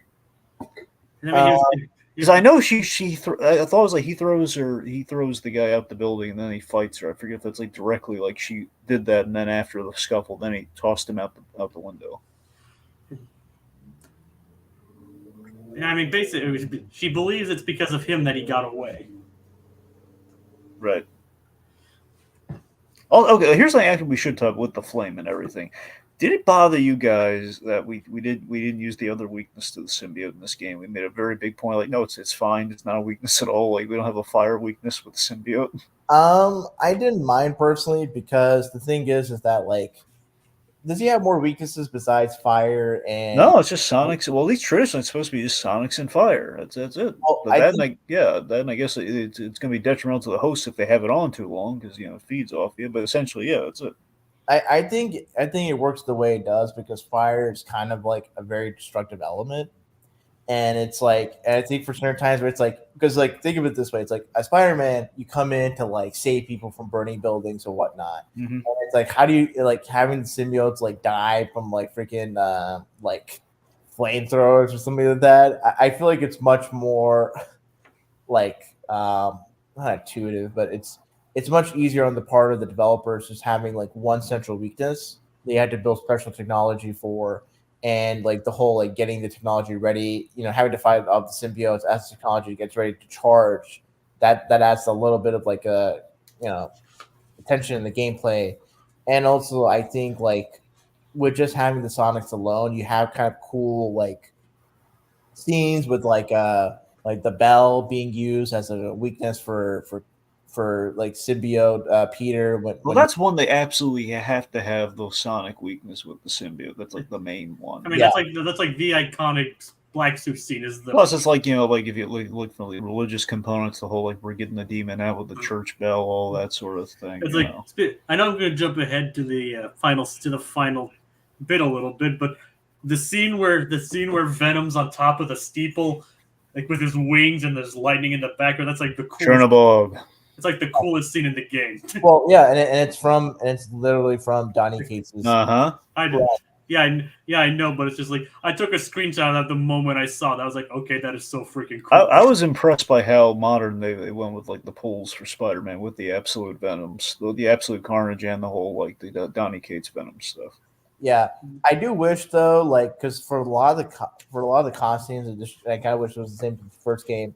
If you look at sort of the Guardians of the Galaxy game that came out like a few years ago, when you look at all the costumes, it always credits like the writer and artist and like which issue it came from, and pays tribute to like sort of the comics in that respect. And I kind of wish that was the same, like for the costumes. I think even the credits. I'm curious if Donny Cates and all that were credited, or because I think like for when people say like, oh, Donny Cates must be doing really well, like from Spider-Man 2 using a lot of stuff, and it's like no, which unfortunately that's kind of reflective of just how corporate the corporate politics work for hire. But I think it would be nice moving forward for not just this franchise but really for the other superhero games that take inspiration from a wide variety of runs and creatives to pay a little bit of credit or tribute, especially certain comics or certain ideas and characters, just a little. Yep. Okay. All right. Let's see. I guess jump around a little bit here. Okay, so again, we saw Agent Venom in action. We kind of talked about their side quest already. So Dr. Connors, the lizard. So at this point, Peter has already gotten his black suit. So the lizard's a very practical character to have in your symbiote story. He's got history with this lizard we've established to have history with Spider-Man. He's cured him before with the condition, sympathetic. Dr. Connor's employed by the Osborns here. He's been the main guy, like looking for ways to cure Harry. He's been like in charge of the symbiote project, so he's got all the answers as he tends to do. We don't have Reed Richards; we have Dr. Connors. He's an animal that Kraven can hunt. Represents what Spider-Man could become if he were to basically the whole Venom-esque monster, just like mindless kind of brute that he could become if he keeps the black suit on. Get a lot of mileage out of the lizard. He fits very well. And of course, it's a way for it to show Black Suit Spider-Man's full strength and uninhibited power on an enemy that can actually take it. And again, progressively, we keep building to Venom. We got Kraven, we got the lizard. We're building up there. Like I said, and plus you could show the Black Suit's full power on an enemy that can actually take a few hits from it. So the black suit itself looks great. Here's the thing. I've always loved that idea. And Spectacular kind of did this in a subtle way, which I kind of wanted to see in the movie. At least my headcanon was it would have done this in the movie had he kept it on longer, but obviously it didn't really do that. The idea that the black suit, it kind of evolves the longer you wear it. Where like Spectacular, it would look like the Sam Raimi, like basically it's kind of like the suit with you can see the webs on, which is a really cool idea. But then if you wore it longer, the webs would disappear, become like the classic version of the black suit. And if you wore it longer, then it become Venom. Yeah. And you kind of see a progression somewhat like that here, where the suit kind of evolves the longer he wears it. It gets a little bit more like animated and tenderly, and again a little close. You really feel in this version he would have like gotten teeth if he just kept this thing on. I mean, especially it was like Mary Jane, run. Yeah. Here's one of the best parts of this game. One of the best things from the comic they captured was Mary Jane is terrified of Venom because of like in the comic, like there were times where Venom showed up to terrify Mary Jane, so she has an aversion to the Spider-Man wearing the black suit. There was a period in the comics where he would just wear a fabric version of the black costume, and she didn't like that. Like during Kraven's Last Hunt, for example. Exactly, and she didn't like that because again it brought back some really bad memories. And I forget where I was going to go somewhere with this, but I just lost my train of thought. So go on. Right. So yeah, it was. It's a really. I don't know. I thought it was a really good. I was just kind of geeking out about like, oh man, they're capturing like how Mary Jane's terrified of this thing. But went by Peter directly when he's in the suit, and then very much by Venom, and she's traumatized by turning in the scream a little bit. Yep. Which I mean, there's some aggressive couples therapy for you. Oh yeah. I appreciated, here, I'll say this though. I don't know how you guys feel. The boss fights in this game, like, because I think about Scream, the fight with Scream, I don't think we're as good or as well staged outside of, say, the first fight scene with Sandman and like the stuff with Kraven, and then maybe the end stuff. I think for the most part, it's like when I think back to like say the boss fights in the first game, they were a little bit more creative, like set piece wise, or just have a little bit more flair. And the lizard boss battle wasn't bad. I don't think I'm not saying they're bad just so much as like the first game. I think we had variety with the first game with the Sinister Six, one by one, then all together. So yeah. Not to mention that like they even kind of some of the thematics in this game kind of get in the way of the boss fight. Yeah. I mean, especially the final one where it's Miles that technically deals the final blow to Venom, and it's just doesn't come across as it really doesn't work thematically in that aspect. I really like how Peter gets the black suit in this game. I love the idea that Kraven mortally wounds Spider-Man, so he's in physical danger, and Harry, in an effort to save his friend. It's kind of a twofold thing. I mean, it's a little ambiguous. Is that Harry instinctively wanting to save his friend? Is that the symbiote and him working in tandem there, or is that the symbiote?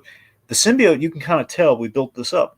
It's starting to mimic the costume, which is a really good thing. It's something I wish to God they would do in those Venom movies if he did have a run, or even just he saw him on the TV. If he just mimicked the costume, but the fact is, well, I just remember I was going to say earlier. Remember I like how one of the unlockable costumes has like the red and blue from the animated series.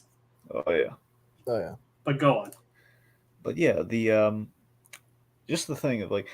It seems the symbiote has an attachment to Peter. Now, whether that's because it's a powerful Spider-Man or if that's because Harry likes Peter, so we like Peter, I'm not sure. It's a little ambiguous, but the fact is, like, does that symbiote like go on to him to go to the better, more promising host, or because it's Harry's buddy? Mm-hmm. So I love all that, and it goes there and saves him, and then we have this dilemma of like I can't get it off, and again, deep down he kind of wants it, but also it's like. I don't know how to work this thing, and the symbiote very clearly prefers Peter to Harry, at least initially, until Peter rejects it. So yeah, it's a lot of good, and the fact that he needs Dr. Connors to help get it off, and he can't. So there's a dilemma there, so there's an understandable thing. So we're kind of on Peter's side. Peter's not necessarily in the wrong, at least at first there, but he has that argument with Harry and everything. Like, I'm on Peter's side, and Mary Jane, like, I don't know what she was thinking posting that article, even if, he was tired, he's getting a little snippy, but that's no, come on. He's got to pay rent, Dragon. He offered her a place to stay. I mean, where the Bay Peter lives, it's not really much to stay at. Not to say I'm speaking from a glass house, to be honest. But well, even then, like, you can offer her a place to stay. How's he going to be able to afford the mortgage, though? You know. I mean, without again, at least for a time, he's got Harry's. He's got the Emily May Foundation. Probably sell off a few of those computers. I don't know. Yeah. And before Craven smashed them all, so that. But so yeah. Okay, and anyway, also gameplay wise, I love all the symbiote moves. It's like playing as Venom was. Or are we talking about playing as Venom? Or are we talking about? Well, I mean, it's the black suit. They have like all the special fancy symbiote moves, like when you're wearing the black suit. Oh yeah, it's like using the tendrils and everything, and like my favorite part, my favorite thing to do is like get surrounded by enemies and then like use the one where he like grabs them and slams them on the ground. That's great. I just love the whole thing. You hit like the both buttons at the same time, and basically you go into like the overdrive mode with the symbiote, and it's just like it's real scary. Oh yeah. You're just you're a god when you're in that mode, man. Oh yeah, it's like you're no longer the friendly neighborhood Spider-Man. But I love that when that happens, there's like a kind of a tactile thing for the viewer, for the player, where it's like you get the scent, you're getting a taste of what Peter's feeling right now. You're not friendly neighborhood Spider-Man. You're like, fuck this neighborhood Spider-Man. I'm going to just goblin mode. Holy shit! Oh man. Oh yeah, it's good. Oh, that's great. Plus, it does kind of like warm you up into playing as Venom for that brief segment. It does. It's like, should we talk about that or what? Oh yeah. Yeah. It's like you get to play as Venom. When I saw that, I was like, oh my god, you play as Venom. I was so surprised. I was like, okay, it's Venom, and it's like, and I love we do play him kind of like essentially a Spider-Man Hulk, which is traditionally what you do with Venom. So he can literally grab people and smash them around. Yep, and like his finishers are like brutal. Like you could actually literally see him biting somebody. It's like biting people. So like, and probably the most gruesome one is like he picks someone up and goes like Bane on them and snaps their back like a twig. Yep. It's the way I've described it to somebody is like it's brutal, it's dark, it's terrifying, and it's awesome. Oh yeah. It's undeniably awesome. Oh yeah. It's like, and of course then you actually fight Craven as Venom. And then we had like the big moment of the game, like Craven's killed a lot of bad guys, and he meets his own comeuppance. And we knew he was gonna die in this game, but I mean, when I played this game, I didn't quite expect him to die at the hands of Venom biting his head off. Yep, you actually see the blood come out. You actually see the blood fall too. Well, yeah, like dripping off the claws of Venom and everything. Oh, it's nasty. See, here's the thing: when the Venom just chews those heads out, and when he gets back to Harry. Does Harry just literally have like? Well, remember, he doesn't go back to. He doesn't turn back to Harry. Actually, he does. Oh, sorry, no, you're right. I'm sorry. He goes to the house. You're right. He does. Yeah, I was misremembering. Does like Harry just have like Craven's head just being slowly digested by his stomach acids? Well, you saw the Venom movie. Essentially, it's like they remember they ate the heads, and it's just like, well, they got the protein from the brains, so that's the thing. I guess it's just the symbiote. I guess accelerates like the digestion. The digestion like absorbs the nutrients, I guess. And Venom in this game is freaking massive. Also voiced by Tony Todd. Yeah, exactly. Tony Todd was great. Of Candyman fame and the Candyman and Zoom. Yep. Yeah. Who can make the sunrise? It's Tony Todd. Wouldn't that be? That'd be a great introduction. If someone played the Candyman song while he just like walks into a room. There's a con entrance for you. Hey, Dragon. I understood that reference. Yep. Anyway, so someone had to say it. Anyway, So, a few things also. So again, the black suit Spider-Man fighting Kraven. Again, a lot of Kraven's last hunt, and then we have the literal last hunt with Venom. Yeah, The battle and using what they had the little church battle, and like the idea Kraven has this big bell in the game. He's like throwing that spear at it just to tick you off, and and of course there's like the there's like the huge the iconic scene they used in the trailer of Venom on like one of those like helicopters or whatever, and he's like on it and he jumps to the ground and roars. Yep. It's like I love that scene. Like basically they nailed everything with Venom. Like Well, almost bro, this is like like those like those memes where it's like you as a little kid watching certain thing and you as a grown up watching certain thing. It's like just a little kid playing Ultimate Spider-Man as Venom, and then you as like an adult playing Marvel Spider-Man 2 as Venom. Oh yeah, I played both. Exactly. And it's like playing as Venom was fun. I mean, like even then even though you get like they basically turned it into like Spider-Man GTA almost. In all seriousness, that you gotta wonder that's gotta be like them being nostalgic over that element of that game to give us a level like that on some level, right? Kind of, most likely. I mean, that was a very memorable part of that game. It's like, hey, we're doing our Spider-Man game, we're doing Venom. What's the one thing we haven't really done with Venom in the games since then? Well, let's do it. Let's play as Venom. Yeah. Not counting Spider-Man friend or foe. It's like the one time you're ever going to get to play as Venom. And like I said, Insomniac probably knew that people's like, okay, we have Venom here, but we know people are going to want to play as him, so. Yeah. I mean, that was like the big twist. Like, obviously, they knew that Venom was going to be in the game, but being able to play as Venom was like one of the biggest twists in the game. Yeah. And it was, like I said, it was dark, terrifying, and awesome. So again, also, I don't want to lose him in the fray here. Miles Morales. Yep. Love how we put him in the gladiator situation with Martin Lee. He has big moment where Martin Lee finds out who he is, but Miles, he doesn't take revenge. He trusts Lee to go get help. And yeah, that then leads Miles kind of going up against Peter unconscious in the suit. He fights not Peter, he fights the suit, and it's a tense fight. And again, this is kind of like the payoff to the first game here, where it's kind of like Miles going up against, again, far better than him going up against Finn in that Miles Morales game. It's Miles going up against his mentor. You go up against his Doc Ock essentially. Only he's able to save him. Exactly. Very good stuff there, and of course, our payoff to all this is Martin Lee. He creates the anti-venom suit, which is a really cool idea. Yep, and now Spider-Man has his own way to deal with the Venom suits or the symbiote invasion.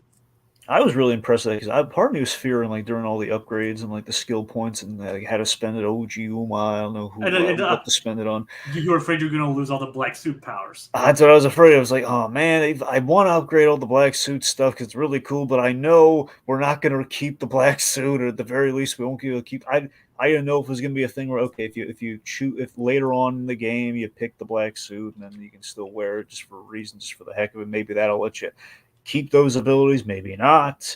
So I was thinking like, oh man, but when we get the anti-venom suit, oh my god, we can still keep our venom abilities and use it for good. Yes, this is the best of both worlds. This game is winning all the points, man. Oh yeah, it's like allows people to. It's a cool it's a cool white suit too. Yeah. Okay. Now that said, so the whole plan of the symbiotes thing. Basically, it's like Venom with Harry's help basically launches and spreads it, basically uses a device to spread the symbiote invasion all over New York. So here's the thing. Basically do like Spider-Man Web of Shadows. Yeah. But arguably better. Yeah. But yeah, so the idea that the whole heal the world plan by proxy of the symbiote, like taking Harry's core idea, but using symbiotes is like this healing thing. Well, it healed me, it fixed me, I'll heal the world. With black, terrifying ooze, I'm too caught up in to realize this is terrifying beyond reason. And it's probably a bad idea. And then it's like apparently he forgot the part where he literally ate someone's head. Exactly. So he's thinking this is like he's kind of being corrupted by the power, thinking like this is like the way to go. So I like that it's like this perversion of this pure idea. But it's like still like the whole healing properties of the symbiote. And the thing is, it's corrupting his mom's words. Yeah, so all that's great. So, I mean, I really like that component. If we're going to do Planet of the Symbiotes, it feels like a little. I like that humanizing, that kind of that human seed of the idea versus just like, we just have symbiotes just for stakes. Admittedly, it does kind of boil down to, man, that's a lot of there's fighting a lot of like Venom clones there, a lot of symbiotes. Those Venom Hulk things that we had to fight, the gray ones, those things can die in a ditch. God dang. Yeah. Yeah, tough. those things are probably they weren't very balanced. It was ridiculous that we had, as Mary Jane, we had to fight one of those things. Yeah. We had to hit those Sonics really well and had to really shoot at them. And it's like, God. Yeah.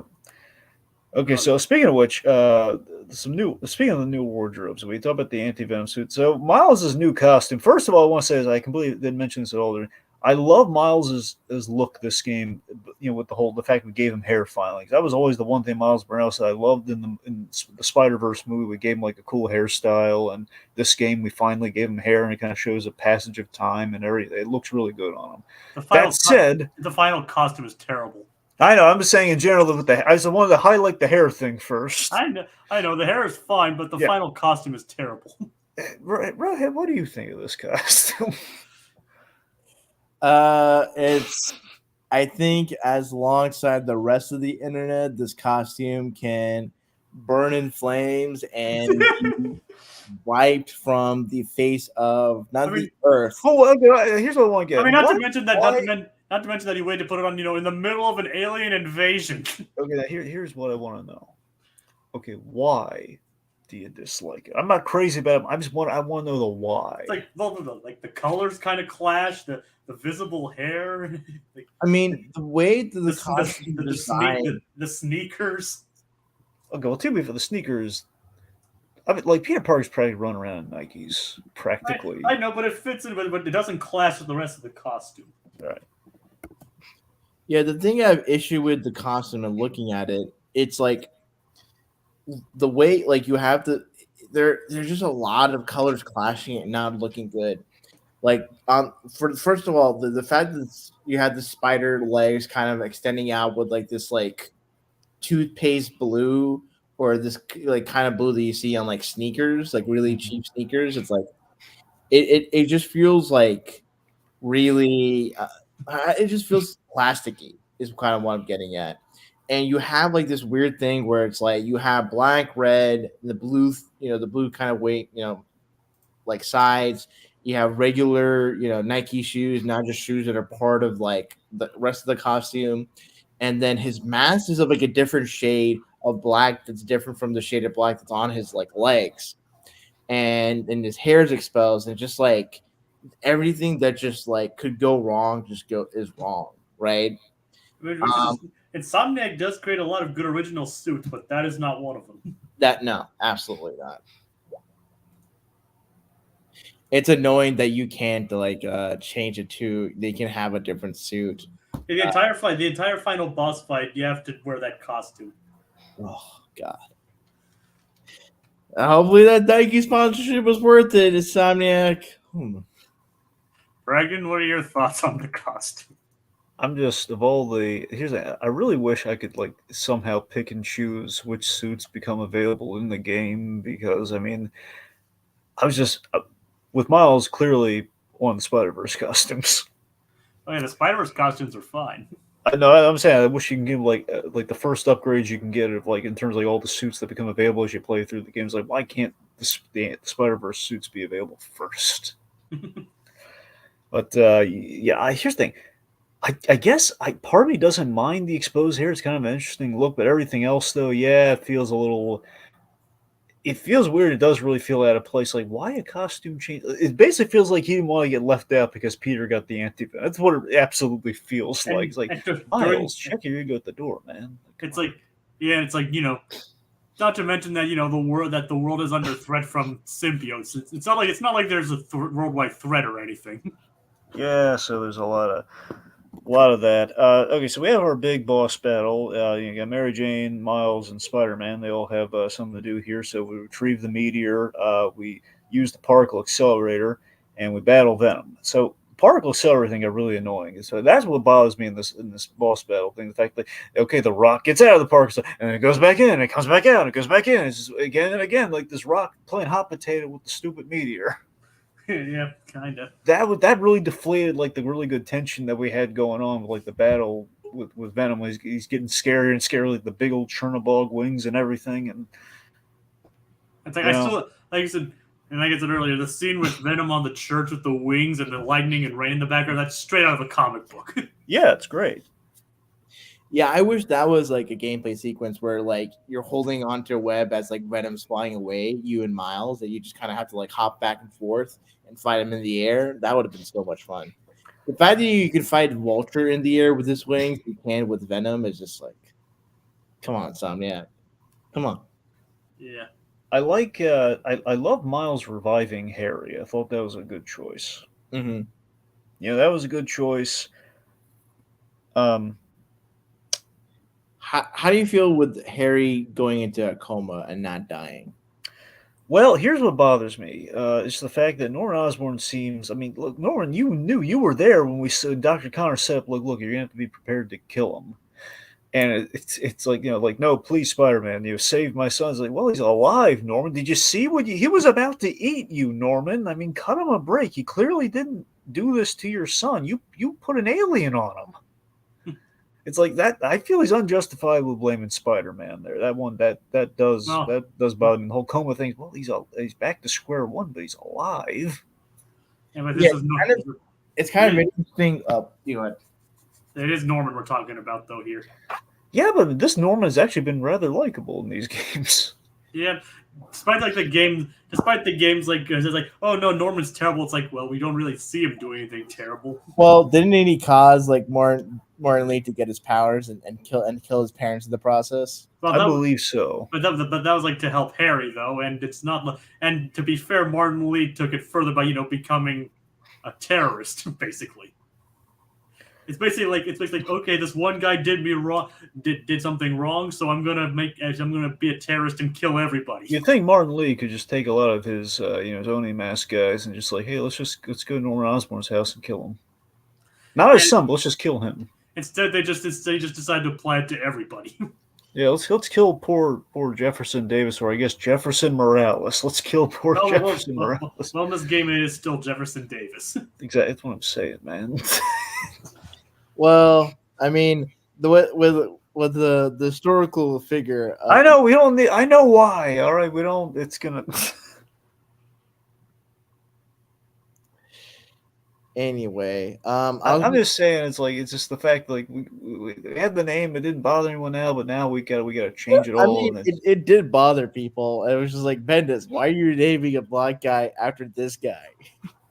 It's just kind of funny that like after Bendis left that character, like there's like the character became a little bit more popular, more well received, like in terms of just the actual like writers that they got to write the character.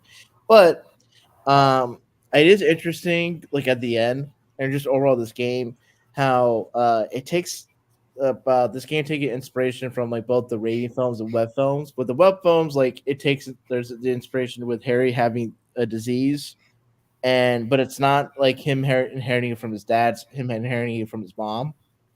Mm-hmm. And then for the Raimi movies, it's like instead of Harry swearing vengeance on Spider-Man for killing his dad, it's Norman swearing vengeance on Spider-Man for putting his son in a coma. Yeah. Lucas Green, I think he's got a good beat on it here. We have the G serum. Mm-hmm. Again, the serum name's not maybe a little on the nose, but the point being we have the G serum.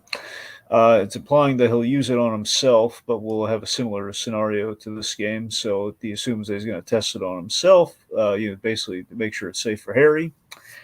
So I think it's pretty on the money. I think I like that we built up, like we've done the three big villains through the course of 3 games. It really seems like is what we're doing here. Like we've done Doc Ock, we've done Venom, we're going to do Green Goblin, which feels like the appropriate place to go with all that. And seemingly Doc Ock again. Yeah, that's the thing. So it seems like a little nod to Spectacular, at least to some degree, with like we might be doing like a master planner sort of thing. Yeah. And I think for a lot of the villains that were killed off in the second game, a lot of those characters, like they have like other like successor characters and maybe a lot of female characters that like take on those mantles. So it would be interesting for like Vulture to um show up and it's black that's like Blackie Drago, and then for like for say like Electro is like Francine something, So That said, do you think they should challenge themselves and not just like let that lie and just go with like different rogues? I mean they should, yeah, just to kind of give a little bit of weight to like their deaths, kind of, Here's what we have, like in theory, and speculating on the third. Well, I'm sorry, let's put a pin in it. We should up at the ending of the game and then go into all that. Sure. So what about the final boss? Like the final boss was great, like against Venom, like everything straight out of the comic and everything. But it's still just kind of a shame that outside the final QTE, the final fight is Miles versus Venom, and not like Peter and Miles jumping back and forth between. Yeah. Yeah. It just kind of, I know it's like supposed to be, oh, they're both the Spider-Man, but it kind of takes away the personal aspect of the whole thing. That's true. Yeah. I mean, don't get me wrong, having Miles help was good, but he should have been the first phase, but then Peter should have been the last phase. Yeah. They should have swapped them. That way it would have been more thematically appropriate. Yeah. But either way, it's still pretty cool. They managed to defeat Venom, and Peter Parker takes a break. Yeah, so that's the big thing. So Peter Parker is like not permanently, but he's at least for the time being, he's retiring as Spider-Man because, as the game points out, we have two Spider-Men, so you don't technically need two Spider-Men. We had a whole game dedicated to showing, yeah, we could have just Miles Morales as Spider-Man. It'll work. Mary Jane moves in, and we're kind of doing like a garage startup of the Emily May Foundation, which feels a lot more natural for Peter Parker. Yeah. Yep. All right, so the idea that Miles will probably be, I wonder if they're going to try and do like a Miles sequel before they do the Spider-Man 3 game, or if they're just going to go to Spider-Man 3. Well, technically, if you switch back after the end credits, Peter does even say like, "Okay, retirement's over," something like that. Okay. It's like because you can still switch back to Peter after that is over. It's like, okay, break time's over. Okay, well, never mind then. So I mean, like I think he's going to dial it down and still have Miles be the main Spider-Man for a bit, but Peter still will still be the main Spider-Man. I mean, do you think we're going to open the third game on like according to Insomniac, they said that Miles Morales will be the Spider-Man for future entries, but I could just see him be Spider-Man for like his Miles Morales Spider-Man game, and then maybe if they were to do a Venom game, which it talks about, that's probably gonna have that he'll probably be Spider-Man there. And I think for Spider-Man 3 is when like Peter, comes out. Maybe over those one or two games, like you'll see like Emily May Foundation kind of like develop and grow. And maybe he's not on the level of Parker Industries, but like he's like, okay, like Peter's doing well for himself with the Emily May Foundation. And then we could revisit him, and then just certain thing, and then like with Norman coming to the picture as Green Goblin, that's where Peter has to come out of retirement and do his like one last final mission to Spider-Man, the final chapter. Yeah. So I was wondering if we're just gonna do it kind of like open like with that story wise, or if I'm saying I didn't know about this whole like you can switch back like okay, retirement over. Like I don't know if they're just gonna be cavalier about it, okay, he's just still around, or if we're gonna make a deal, like, kind of a bigger deal about something big is happening. Mm-hmm. So again, here's what we know. At least the pieces that we have established that could absolutely feed into a third Spider-Man game. We have Carnage set up. Yeah. One of the side missions, we established Chameleon, Craven's brother. Yes. The whole apartment thing was actually really interesting. Oh yeah. Doc Ock seeking some revenge, along with again Green Goblin, teaming up with his former partner who founded Oscorp. Doesn't see this. Do you feel like they're going to team up? I thought he told Norman like to go screw himself, but he has his own revenge plans. The way I read that, did you guys? Read it? I kind of see it as like they're probably going to team up. Okay. Because they now both have a mutual enemy. Yes, but I think one will betray the other, and maybe one of the villains will team up with Spider-Man to defeat. So it could be a thing where like, do you think Doc Ock tells him tells Norman who he is. Like that's how we get the No, traditional thing with the Green Goblin nose. I think he'll play it close to the chest, and we'll kind of like hold it over Peter's head. And like Okay. they'll do it in like a game of chess almost. Yeah, Because I got kind of like a Vulture vibe from the MCU for a bit there. That were, okay, he might be kind of protecting Peter, but really, as we reveal, like okay, so he just wants to get his own revenge on him. He doesn't want Norman to get all the glory. He's just he made aid and used Norman for his own ends, just like how he thinks Norman used him. But probably things go out of hand to where like Norman as Green Goblin is such a huge chaos element that like Doc Ock being the master planner can't really account for Norman's like insanity. Just halfway it goes, especially if they go the ultimate route for Green Goblin. Yeah, that is a good question. Do you think we're going? My hope is that we do both. I hope that we start him off like traditional Goblin, then we'd go. You mean like start with like the glider, the pumpkin bombs, and then yes, and then he becomes like more of like the hulking fire. Like think about this. Basically becomes the hulking fire demon. Yes. All right. So I'm saying, like, think about Norman. Like, he has a calculated, like, revenge thing. He's going to be on Spider-Man. He's trying to go. Has like a plan about it, and that's where we get traditional Goblin. But then, either the serum like really starts to go haywire in his system, or he maybe takes a double dose or something. And that's when we get the full Goblin thing, or maybe Doc Ock spikes it or something. Like I don't know. Yeah, I would not want Ultimate Goblin because I just feel like you're retreading. Ultimate Goblin's not my go-to, but it's the fact that this franchise has incorporated a lot of the Ultimate elements in there. It makes me think that we're probably going to at least do some nod to Ultimate, but I don't think we're going to get the full game being Ultimate Goblin. No, I think with the fact that the first game has like the mask and like the sort of the prototype pumpkin bomb and glider stuff, like I think they're going to deal with it more. I wouldn't be surprised if they get inspired by Hickman's like Ultimate Comics Green Goblin look. That's like a very modernized like Green Goblin tech design. That'd be cool. Yeah. Grievous. So yeah, like the future is looking pretty interesting for the world of Insomniac Spider-Man. Indeed. I mean, beyond that, in terms of the other Spider-Man villains they could use to kind of like pump things up and go a little bit more obscure with things. Hydro Man, Molten Man, and we kind of had a little Easter egg to him in this game, very lightly. Big Wheel. What if we did Big Wheel? Honestly, Big Wheel should be the opening boss. I know, right? Doesn't that feel like that? Big Wheel? Yes, Big Wheel. Who's Big Wheel? Well, I think we named the rides. I think we had Big Wheel and Rocket Racer, like name dropped it at Coney Island. Yeah. That's the thing. So Big Wheel is essentially he's a villain who drives a giant Ferris wheel. And he is in Spider-Man the Animated Series along with Rocket Racer. Two of the lamest Spider-Man villains are in. I would love to see that in this game. That's what I'm saying. Like I don't. But part of me thinks like, oh god, imagine we have the Ferris wheels at Coney Island. What if you just had like that guy just like? Aren't all the rides named after Spider-Man villains? I don't know if they all are. I know at least two. Majority of them are. I don't know how deep the cut some of the other rides are, but yeah, I wonder if like the Squirt games maybe like another Hydra Man. Now you think about it. I thought that was that was not the Hydra Man. Maybe it was. Yeah. Anyway, yeah. So, point being, Big Wheel be a kind of a fun one. I mean, the obvious one to go with, but again, you have like a lot of strings attached to this one. The Spot, obviously, the Spot can be doing other big things. It's like considering Insomniac Spider-Man himself actually did appear in Across the Spider-Verse. Mm-hmm. So that's the thing. So. And that kind of actually because there's the whole like going back to the side missions for a bit. There's the whole side mission of collecting all the spider bots. That was tedious as hell. Especially we had to jump up really high in the air or like web wing it like really high up to just get it.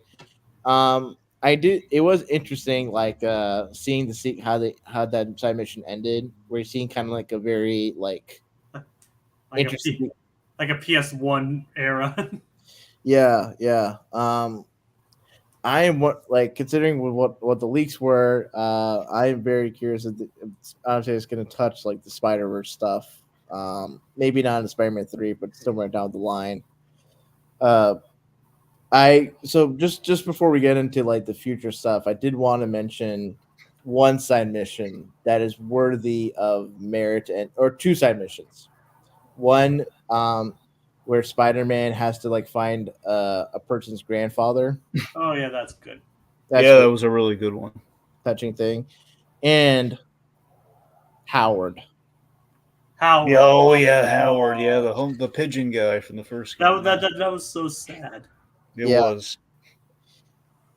That, like, I have to say, with my issues in the main story, I felt like for me the main story was with it being the runtime, it felt a little short, and I feel like being flesh things out or let things kind of like have time to breathe. It was kind of a bit of a breakneck pace. The side mission, the writing for the side missions is really well done. It's like especially like when the song is playing and you're trying to find a home for the pigeons. It's just like, oh my god. Yeah, Dave Fenoy, man, Dave Fenoy. yeah. Him dying in his sleep is just like, It's like he went peacefully, yeah, and he knows his pigeons are safe thanks to Spider-Man. yeah. Spider-Man saved the pigeons. He no longer. It's like he didn't disturb them on rooftops. He brought them to safety. Now, you know those Insomniac Brothers loved Hey Arnold. Now that's actually like one of the rules from the original series, I think. No, I know it. Well, I'm just saying it feels kind of like a little loving the Pigeon Man to some degree. But yes, you're right. It was inspired in the animated series. The whole thing, he can't land on a roof with pigeons, or he can't hurt any pigeons while he's swinging on it. Which is like, guys, we already know. Why would we do that? I'm doing the side mission stuff for Uncle Aaron, where you find at the end that Uncle Aaron's like moving into the same apartment as Miles, and he's being invited over for dinner. It's like, oh, that's really nice. Like Aaron's making an act. And like Miles thought he was like up to no good. Yeah. Yep. Yeah. It's like, I mean, there were some side quests that didn't live up to, that weren't that great, but for the most part, they were. For the most part, they were a lot of fun.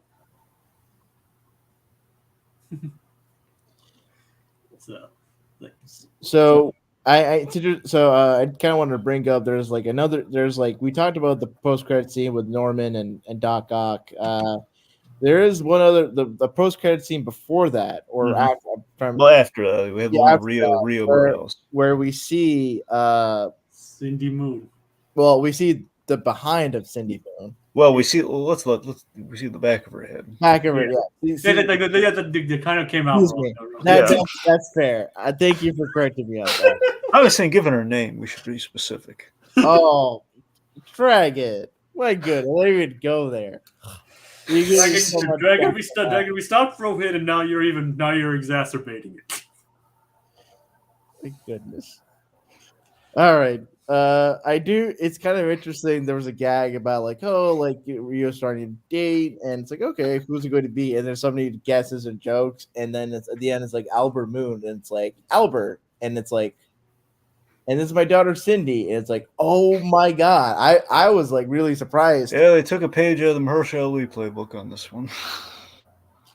At least she's there physically. Did we didn't see the front of her, did we? No, we didn't see the front. I don't even know if we heard her talk. You know what I'm saying? Again, it's even worse than Mahershala Ali. They wouldn't even see her.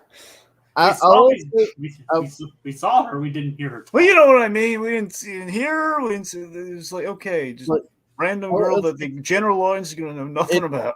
I mean, it is interesting that like they're like, especially with the first game, we're taking inspiration from the damn slot run. We're bringing in Silk.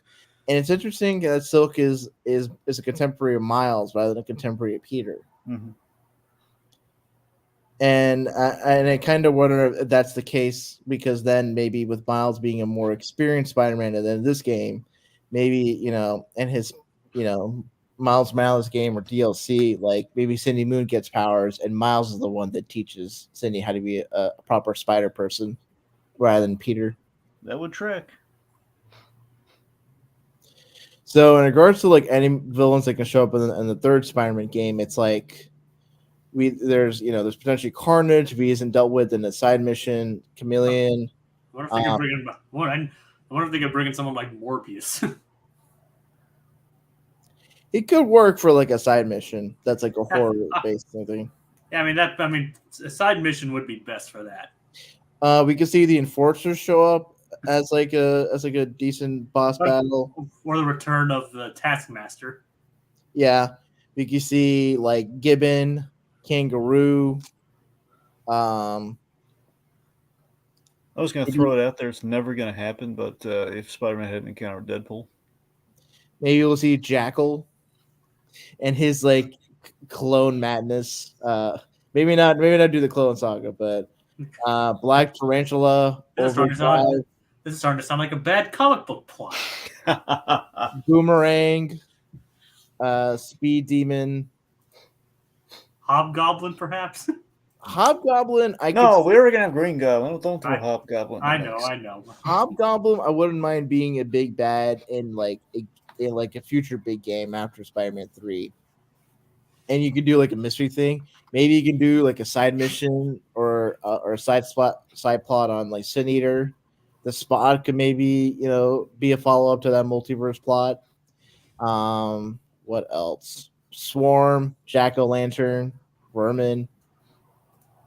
Ooh, actually, one villain that I would like to see that I didn't mention before, Cardiac would be cool as a side mission or just as a villain. Yes, I'll ask a question. Like, you mentioned these Hypno Hustler and El Muerto. Hypno Hustler would be fun. Like, I don't even know who that is, and who's this cardio person? Cardiac. Yeah, he's basically. No, he's getting really good exercise, Jacob. It's cardio. No, Cardiac is this he's a Spider-Man villain that was formerly a doctor that was tired of the American healthcare system and gets on this suit that I'm trying to remember what like his exact powers are. I think it's like a thing where let me see. Let me make sure I'm not misrepresenting his abilities. Yeah, his heart's literally surgically replaced with a reactor, which gives him his powers. He has the ability to channel like particles through his through the skin, his vibranium mesh skin, giving him like superhuman strength, regeneration, enhanced speed, agility, reflex, endurance, and he can charge his particles to objects like his pole staff and hang glider. So yeah, he's just kind of someone who can fight. He has a little bit enhanced strength, durability. It has he's a little much. Yeah. Or what about like that Pteranodon villain or whatever? Tarantula or Sauron or Sauron. Oh, it's like the one that famously said like the spider was like, you could cure cancer. It's like, I don't want to cure cancer. I want to turn people into dinosaurs. I would love to see that guy. Yeah, more of that guy. What? More of that guy, yeah. You mean Sauron? Yeah. And I'm looking. I just looked up Hypno Hustler, and apparently Sony's planning a movie based on him. With to be believed. With Donald Glover playing Hypno Hustler. Yeah. Come on, no. He's not bad for the part, but he's no. That's what I'm saying. He's already at the proud. What are they thinking over there? Maybe get David Diggs to play Hypno Hustler if he's not being cast to play the Thing. No. No entertaining this. No, okay? They're not going to learn. Hypno Hustler. Spider-Man's not going to be in the movie. What's the point? Hypno Hustler could be like a fun throwback to 70s funk. You know what I'm saying? Yes, but where's the Spider-Man? Well, hold on. I think out of all the characters that would have a movie without Spider-Man, Hypno Hustler makes the most sense as compared to Venom. Who's he gonna fight? He fights the man through funk, Dragon, through funk. Maybe he should Hypno Hustler is a short film. Okay, that's like a 15-minute. You could have a bunch of songs. You have Donald Glover putting on this Childish Gambino persona. It's gonna be a good time. We have Childish Gambino. We have Hypno Hustler. Honestly, if it's not Donald Glover or David Diggs, Lenny Kravitz actually be pretty cool as Hypno Hustler. Back in the day, Prince would have definitely played this character somehow, or even Michael Jackson. Maybe Michael Jackson should have greenlit a Hypno Hustler movie. See, this is why we have to give Avi Arad his medication. Because stuff like this happens. Or maybe Pascal. Well, her we used to go throw sandwiches at her, apparently.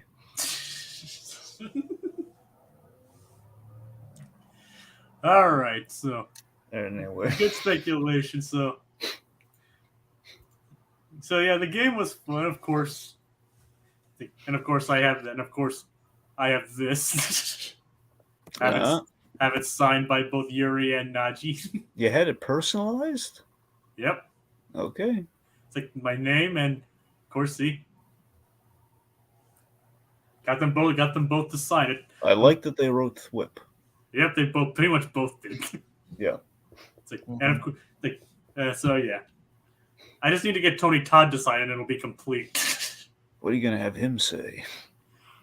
I don't know. Probably we are Venom. We are your son. Oh God. But yeah, it's like, if anything, it would be kind of interesting to see Venom come back, and I wonder if they're gonna get someone different from Cletus who played Cletus Cassidy to play Carnage if they do bring Carnage in. Let's just get Woody Harrelson. No, Mark Hamill's Carnage. Don't tempt me, man. Like, that sounds amazing. I mean, if they bring back Hobgoblin, they could bring in Mark Hamill. Oh, here's actually maybe a really good. What Boyd Holbrook played him? I think I'm just thinking more about the Carnage voice.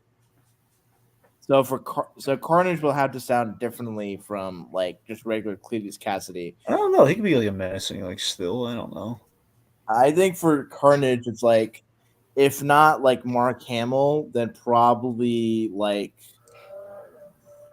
I'm trying to think of a voice actor that can really kind of just put a level of menace into the.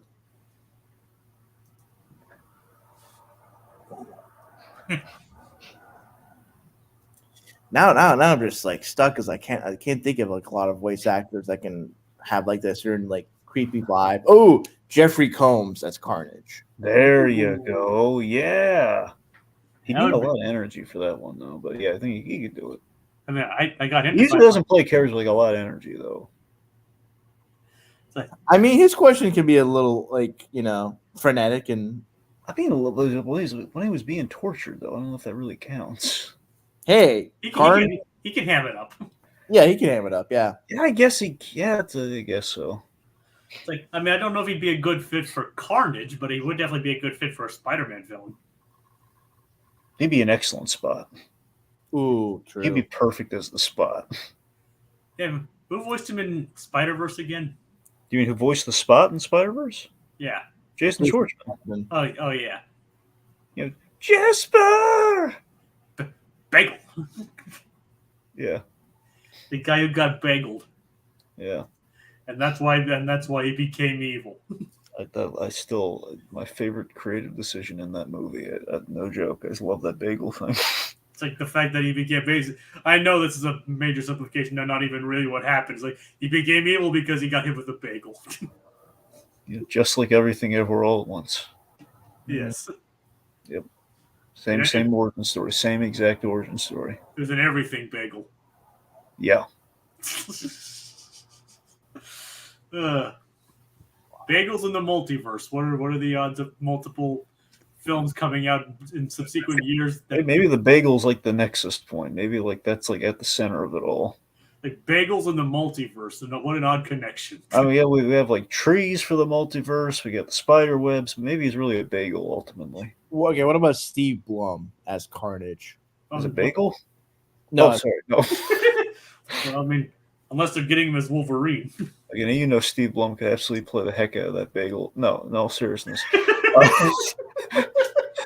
Steve Blum would be a great Carnage, but here's the thing, though. Venom, you want it. I don't know. Venom to Harry. I don't know. Usually, Carnage is kind of similar to Cletus Cassidy. That's what throws me, because he's really in tune with that versus being a darker version of that character. And the thing is, even as far back as adaptations of even the animated series, Carnage has always had a higher pitched voice than Venom. Yeah, so I don't know. I don't know if we necessarily need two voices on Carnage, but we did have two voices here, obviously, one voicing Harry and Tony Todd. Well, yeah, that's the thing. We always do it with Venom, though. I don't know if we. Well, actually, scratch. We don't always do that. In the who voiced Eddie Brock in the animated series? That's what I'm saying. Yeah, Hank Azaria voiced both Eddie Brock and Venom. So. And I knew he voiced Venom, but I forgot if he also voiced Eddie. No, he did. That's what I'm saying. So I was realizing. And what about Spider-Man 3? Yeah, that was tough for Grace. Both roles. Well, there you go. That's what I'm saying. Now that I'm realizing, it just makes it sound this video game might have been really the outlier ultimately. So. Ultimately. So yeah. But yeah, so and like I said, Venom. Carnage would probably have a higher pitched voice than Venom, obviously. Yeah. He's more lanky, but he's also a lot more psychotic and dangerous. So yeah. The thing is, would Carnage be part of the main quest, or would he be part of like a side quest? Well, if he's a side quest, we gotta make it like a big side quest because Carnage is too important to kind of waste like that. I'm just saying this game we had like two major. We had Kraven and then we had Venom. That's essentially what we had in terms of two big villains. Obviously, we're gonna have Green Goblin. Now it makes me wonder: is it going to be Green Goblin and Doc Ock, or is it going to be Green Goblin, Doc Ock, but Doc Ock has a whole bunch of the other villains kind of tied into his plot? But this is a tinfoil theory on my part. So just hear me out. So with the first two Spider-Man games, Spider-Man 1 and Spider-Man 2, you had two main big bads. And one of them is like the Trinity, the top three. So you had like Doc Ock being one of the top three and Mr. Negative. In the second game, you had Venom, and then you had Kraven. Venom being the top three and Kraven. And for the third game, you have Green Goblin, who's one of the top three. I think the other big bad is going to be a villain that shares a weird similarity with both Mr. Negative and Venom in the color scheme. And so I think the Spot could be the other big bad for Spider-Man 3.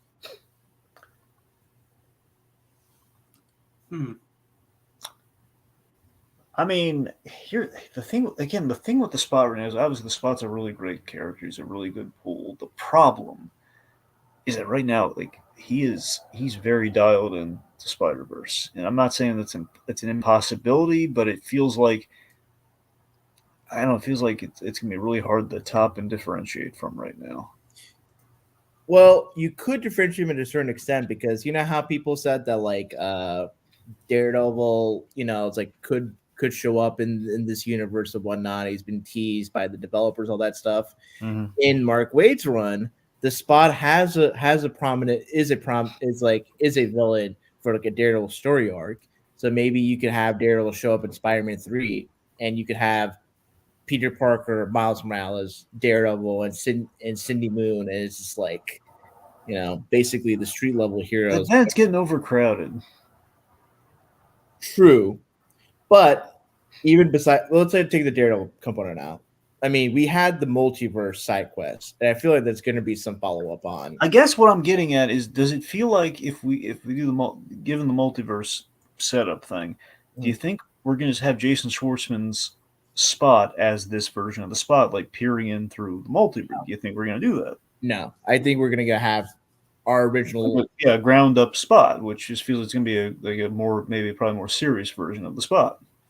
Yeah, you could have the Spot be done differently in the sense that maybe it's the case that like the Spot could, show up as like maybe he follows up on the like the multiverse side quest, and it could be the case where maybe the Spot doesn't have a voice actor. I gotta be honest, doesn't it feel? I think maybe we're overcomplicating. It shouldn't just be like the Spot traditionally as the Spot was played. He's kind of a gag villain, like who has dimensional powers. It shows up as like a side quest, like and they're showing up and they have like a fun little thing with the Spot, so we don't have to compete with Spider-Verse. And considering that the whole Spider-Verse thing, maybe Peter could say something like, "You're quite different from the Spot I was unfamiliar with." Yeah, I guess with the Spot being made more scary at the end with the whole bit because he's going to be referred to as like quote unquote the Abyss in Beyond the Spider-Verse. Yep. So probably, yeah, maybe. Maybe maybe overcomplicating it. When I overcomplicated, it's like I guess you can't really do much with the spot that wouldn't be unique from what Spider-Verse people are doing. So, Gias has an idea. Yeah.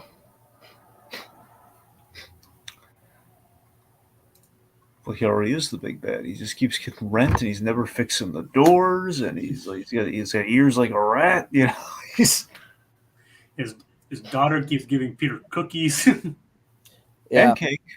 Cake.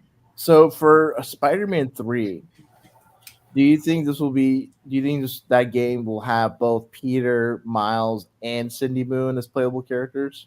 Well, it does say Spider-Man 3, doesn't it? Yeah. Yeah. I will wonder though, how do you think Insomniac would end this trilogy? Would they have Peter fully retire, just be Spider-Man alongside Miles and Cindy, or would they kill him off? Well, I think Harry's going to be okay at the very end. He's going to wake up from his coma. His father's going to be probably either dead or like in an institution or something. I mean, they're probably one of the things they probably could adapt is like the wedding between Peter and Mary Jane. I think that's a really good idea right there. Oh man, they could have Peter propose to MJ in one of the side games, and the Goblin crashes the wedding. Oh yeah, it's like, that, or they have kids. Mm-hmm. Yeah, they gotta get married before they have kids. Here's my idea. So Peter proposes in the side game. They get married like in the beginning of the third game, and then there's all the stuff happens. The wedding is the opening boss battle. Oh yeah, that would be great. Yes. Nobody gets interrupted by like a villain that isn't even there. Like all the villains attack, just like that episode of Spider-Man the Animators. They all attack the wedding. Or then it could be like based on that one comic cover from when they got married. Yeah. Yeah. It's like, and Insomniac, are you listening to this? And they could bring back instead of just having like the older villains that died off screen, they can have new villains that come in, and it's like, oh, do they know my secret identity? It's like, no, they're just trying to like, maybe there's like a popular person who or like a famous person, or maybe it's like they just want to rob people at the wedding and just like bounce, and it's like, oh, well, I'm Spider-Man, so I'm gonna do Spider things. MJ's like, yeah, you're good. It's like, and then just that's how the opening game starts, is where and of course you'd say, go get him, Tiger. Yeah. And then Peter, Miles, and Cindy, they're basically fighting like all the villains that just crashed the wedding. And that'll be the opening, set piece. Here's my thing. It's like I kind of will like maybe, halfway through the game. I hope Spider-Man 3 is a long game. And that's my I didn't talk much about the downs. I think my issue with Spider-Man 2 is that like it's a little short. And I think it should have been a little bit longer to like to give us a little bit more ample time with like the black suit and with the development to get to the Venom stuff. Because as it is, it just feels like, man, we're really just like hitting the beats and just like just getting through as much of this black suit as possible arc before getting to Venom. I feel like I would have liked a little bit more time as the black suit. And I feel like I wanted something a little bit more like impact, where maybe if I did side missions and save civilians, whatever, or I feel like the civilians, I would have liked them to react to me wearing the black suit differently, rather than just Danica saying all this stuff. And it's like the whole Danica podcast is interesting to me because it's like it was an interesting feature for Miles Morales' game, and then having that and the Joe Jonas podcast is like, okay, the funny thing is I unsubscribed from Danica's podcast but kept J. Jonah Jameson's on. Oh, you can do that? Yeah, you can unsubscribe from the podcasts. Oh, wow. You have to go into like the settings or something to do so. I love how you unsubscribe. Because Danica's was just straight up annoying. Yeah, and the fact that she was basically like, oh, the black suit is bad. It was like, how do you know so much about this stuff? You're just basically explain the obvious a lot on those podcasts. Yeah, and I turned it off like almost like after just a couple of them. I'm like, okay, I can't have enough of this lady. She was tolerable in Miles Morales, but at least she was just boring and unimportant in this one. Whereas at least Jameson was entertaining. I liked when we and Ben Miles had saved him from took him from the limousine, and him and Peter were just like joking around or just swinging Jay Jones to the hospital, and they lay him out, and it's like, you won't take me here, you won't take my freedom. It's like, where am I exactly being taken to? It's like, yeah. And so at least between like Jameson and Danica, it's like at least Jameson has a personality.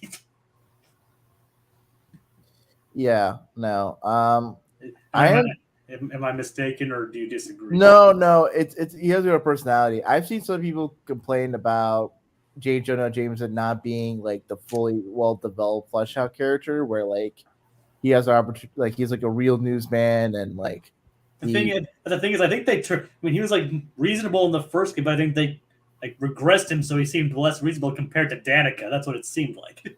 Yeah. But it turns out we agree more with it. It turns out I agree with more with what Jameson said most of the time than what Danica did. Yeah. That's the thing. Like they how wanted do you feel about Spider-Man, Jacob? I mean, I agree with. I mean, don't get me wrong. What I mean is, I see more where he's coming from than Danica. Sure. I mean, you're free to disagree, Dragon. Do you agree or disagree? Well, I don't know. I think Jameson's podcast is more entertaining. Yeah, I mean, that's the main reason why I kept him. Yeah. I wish though that you were able to have recordings of like the they didn't keep the recordings on like the first game. Yeah, I don't know why. That seems like not as much of a hassle or issue, but I mean, you keep because in place you get the Sandman recordings. Yeah. I do appreciate with the way that mission ended off. That's like his daughter's taken care of. Yeah. And yeah, that's Spider-Man being a good solid guy. But going back to what would happen to a hypothetical third game, do you think Peter could be killed off, or retire from being Spider-Man? Or it is interesting, given traditionally he is killed off to make room for Miles Morales, at least in the Ultimate Comics. But no, I don't think we're gonna kill him off. I hope not. So, but what do you think is going to be the ending for Peter's character? Marriage. I think he's going to get married, and maybe if we're lucky, like I think. So you think he'll get married at the end of the third game? I'm saying, I propose the whole maybe opens on the way. I'm saying either way, he's getting married in the third game, and I think he's probably going to be on his way to have kids by the end of the third game. I think that's where like the wedding could be interrupted at the beginning of the game and then conclude at the end of the game. Yeah, I think at the very least, or we have like a post-credit scene or like a epilogue where like Peter and like sees like test results. They could have Mayday. Yes, I think the idea is like he's at Aunt May's house and he has like a little girl named May. I think that's and then that could be like it hinted her becoming Spider-Girl. Mayday Parker. Yeah. That's such a solid point, because with the first game being so emphasizing Peter and May's relationship, and maybe he probably retires down the line, or maybe isn't as active, and having Mayday then you have the Spider-Girl games in the future. Yeah, and you kind of make things full circle, or maybe and she takes after dear old dad. Yeah, and I think and her honorary Uncle Miles. Yeah, that actually would be interesting for the Spider-Girl story done by Insomniac, where when she starts out, like she in the comic, it's like her dad's fully retired, and so she's coming in with like the family legacy and like a fully fleshed out like Marvel universe years down the line. But for specifically, well, I mean, there might be other Marvel characters in this. We had like a Doctor Strange, hint. For Spider-Girl, it's like she's growing up and she has like an active Spider-Man and possibly an active, maybe not Spider-Girl, but Silk with Cindy Moon. So it might be interesting, like how does she kind of relate to interact with those two, as well as her dad being like a retired superhero or semi-retired superhero. That would be kind of interesting if they did do that. I mean, of course, if they do have the baby, it would definitely have to be Mayday. No, it'll be Annie too for the Renew Your Vows fans. Oh god. I gotta wreck everything, Rohit. Is that a bad Is that a bad miniseries? I thought people like some people. No, it's we all love Mayday, man. Come on. I mean, I guess like yeah, I think We're getting all nostalgic over Spider-Girl, and you're throwing Annie at us, man. Come on. I mean, they could be twins. One could be man, one could be Annie. they both have spider powers. Yeah, these have like a little. If we go with Mayday, then like I'll eventually have a son named Ben, a little after Uncle Ben. Will be adorable. Yeah. Will be deafened by carnage, but it'll be a whole thing. Well, we'll obviously we spent a lot of time on speculation, so the only one who knows what's going to happen is obviously those at Insomniac. Yep. So hopefully Insomniac can deliver, and if this does end up being their final Spider-Man game, maybe it'll go out swinging And thwipping. and whipping. Yes. All right, let's thank the folks and get out of here. We have Code Geass, Lucas Green, I believe Warp Monarch, I believe Little Blue showed up. Yep, Little Blue. Thank you guys for showing up. And hopefully this isn't the last time we bring video games to the table here. But if hopefully when Spider-Man 3 comes out, or if Wolverine comes out, we'll discuss that too. What do you guys do? Or any other superhero video games down the line. There is a Blade video game that had a trailer come out, so yeah, there is that. So speaking of like Wolverine, like what are you guys thinking it's hoping for Wolverine just to close things out? I mean, we don't have a trailer yet, right? We did have the initial reveal trailer. Yeah, just like we saw the claws pop out of the knuckles. Yes. So basically, we know Wolverine is getting a game. That's as much as we know right now. Yeah, that it's basically going to be an M-rated game. Yeah. That's what I've heard anyway. Well, I mean, it worked out great last time. I'm down for more, Wolverine video games. Yes. So what are you guys hoping for with that? Anyway? Well, I don't know if we want to get into the. Do we not want to get into the leak stuff, or we'll just keep that? Apparently, Code Geass thinks you should go for Superman 64. Colin me shocked. I'm gonna take a hard no on that. Personally, There have been enough people who've done reviews on that game. Yeah, I don't think we would add really anything of value to the discussion. Yet oddly, in this game, we do when we have the wings, we do fly through little hoops to get from little rings. Yeah, and it's done better here. It is, yes, and it's not like half the whole game. Yep. Yeah. So who knows? If when Wolverine comes out, we'll most likely do something on that. And we'll see what other games you guys would like to have us discuss. Fingers crossed Deadpool shows up in the Wolverine game. That would be neat. That would be neat. All right. Thank you, everyone, for joining us. And flip. You knew? You knew? You knew! Here's a Miles